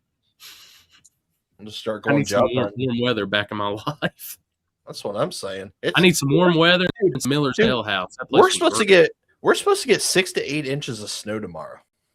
Are you Mhm. serious? Yeah, Hey, you need to cut out early then. Dude, that's it was that's my plan. 85. It was 85 degrees in Texas on Sunday. Woke up Monday morning and it was 21. Yeah, that's about how it was here. 70 and then got to 20. Dude, it's insane. And now Honestly, everybody's sick. during the day at Dig or Die, dude, it was warm as could be. I bet it was like 75 degrees. But as soon as that shade came over them trees and that sun went down behind the hill, it was over. That's what we were talking about at Arizona, was starting early on Friday because they want to be done, because we're obviously in the desert. When the sun goes down, it's going to be miserable. Yeah. Dude, it gets cold out there. Dude, it's you don't have nowhere to hide, and it's just flat land. Super and cold, man. Hey, I will say this too. I will give all those guys at Rockingham props for doing 7 classes in one day and getting it wrapped up. Yeah, that's awesome. They were moving cars. It just came through my desk. Jeez. He just protest the other 63 people. What we got? We got a Tesla and a Mustang. Looks like they keep looking at that black Mustang had the Look hood at open. the comment that Floyd put there. Oh, shit. Oh, never mind. That's just my message. Never mind. I'm an idiot. Tell Floyd say it with his chest and stop sending private messages. Don't worry, you'll see Floyd at Carolina Gold and definitely. Oh man, cops Him and the don't whole come. crew's leaving the cars down there from the week before. Did they? They're leaving. Yeah, already? Yeah, they're just bouncing, bounced. bro. Man, he hopped in that car with a quickness. Yeah, the cops was definitely there. They showed up. They Damn. Man, that sucks. Dude done spent $100 on prep. Hey, Happy, that last time we were down there, that shit was brutal. Moving the cars, Dude. cars unloaded, and you get Oh, literally, man. you had Jimmy Dale pulled Jimmy Dale right up on the starting line. Then they started yelling cops, and it was like, Yeah. Oh, the yeah. guy, he had just got on probation, so we literally yanked Jimmy Dale out of the driver's seat on the starting line and put somebody else in the car. So if the cops got to him, he wasn't going to jail. Dude, that was brutal. James Stewart, Chris Hull was just messing with me on that comment. He literally, me and him were messaging back and forth a little bit on Saturday. It's all right. My friends can give me shit. It's when people that's screwed me over in the past say something, then it's game on. Chris was good. He was actually the one getting me the lineups with the sheets because my ass wasn't crawling in and out of the back of that F-150 too many more times. So we are testing a BMP next week for Pro Mod. There's a whole bunch of people like half of my True 10-5 guys will be in Florida next weekend testing too. The winner, you all tested. Who? Don't we supposed to test with you all? Yeah, the week after, so we fly from Arizona to BMP. It's the week before US Street that we'll be down there testing the LDR car and all that. Okay, cool. Yeah, I think the goal is to be there with you guys. Yep. Shake that thing down, and then we'll just fly home and then fly back. Fly back. Yeah. Yeah. I think we're probably just going to get an Airbnb, stay down there because we got to be there early the next week anyways to, have our meetings with Vic and Wes and get everything in order and blah, blah, blah, blah, blah. So I think we're just going to fly after Arizona. We're going to stay down there and just get an Airbnb for like 2 weeks and just stay. Because that, people really start rolling in pretty heavy Monday and Tuesday, Dude, right? that place was packed on Monday this last Yeah. you had snowbirds, pretty much all your pro mods, all your big classes are there on Monday, like all your main stuff, and then it's kind of just the stragglers rolling in. And at this point, all the little gangster guys are coming in early too. So Yeah. Floyd, we had a very long conversation with the tuner, and that will not be happening because Blow the blower plumb off that thing. the blower, that's all you gotta say. it's going to break the belt, the blower, or it's going to send a rod out the side of that thing. And Yeah. it has been. We can clear it out on the starting line, but when that thing leaves the starting line, we don't do throttle wax on the other end. No. So That's going to be fun, man. It'd be pretty I'm cool excited. to see something like that. Yeah. I think it's awesome. I think it'll be cool too, and it being too that the car's been #1 qualifier. It's a competitive car too. Like if Jimmy Yep. does his job, if Jimmy Dale does his job, we should have a good run in LDR. Like That's awesome.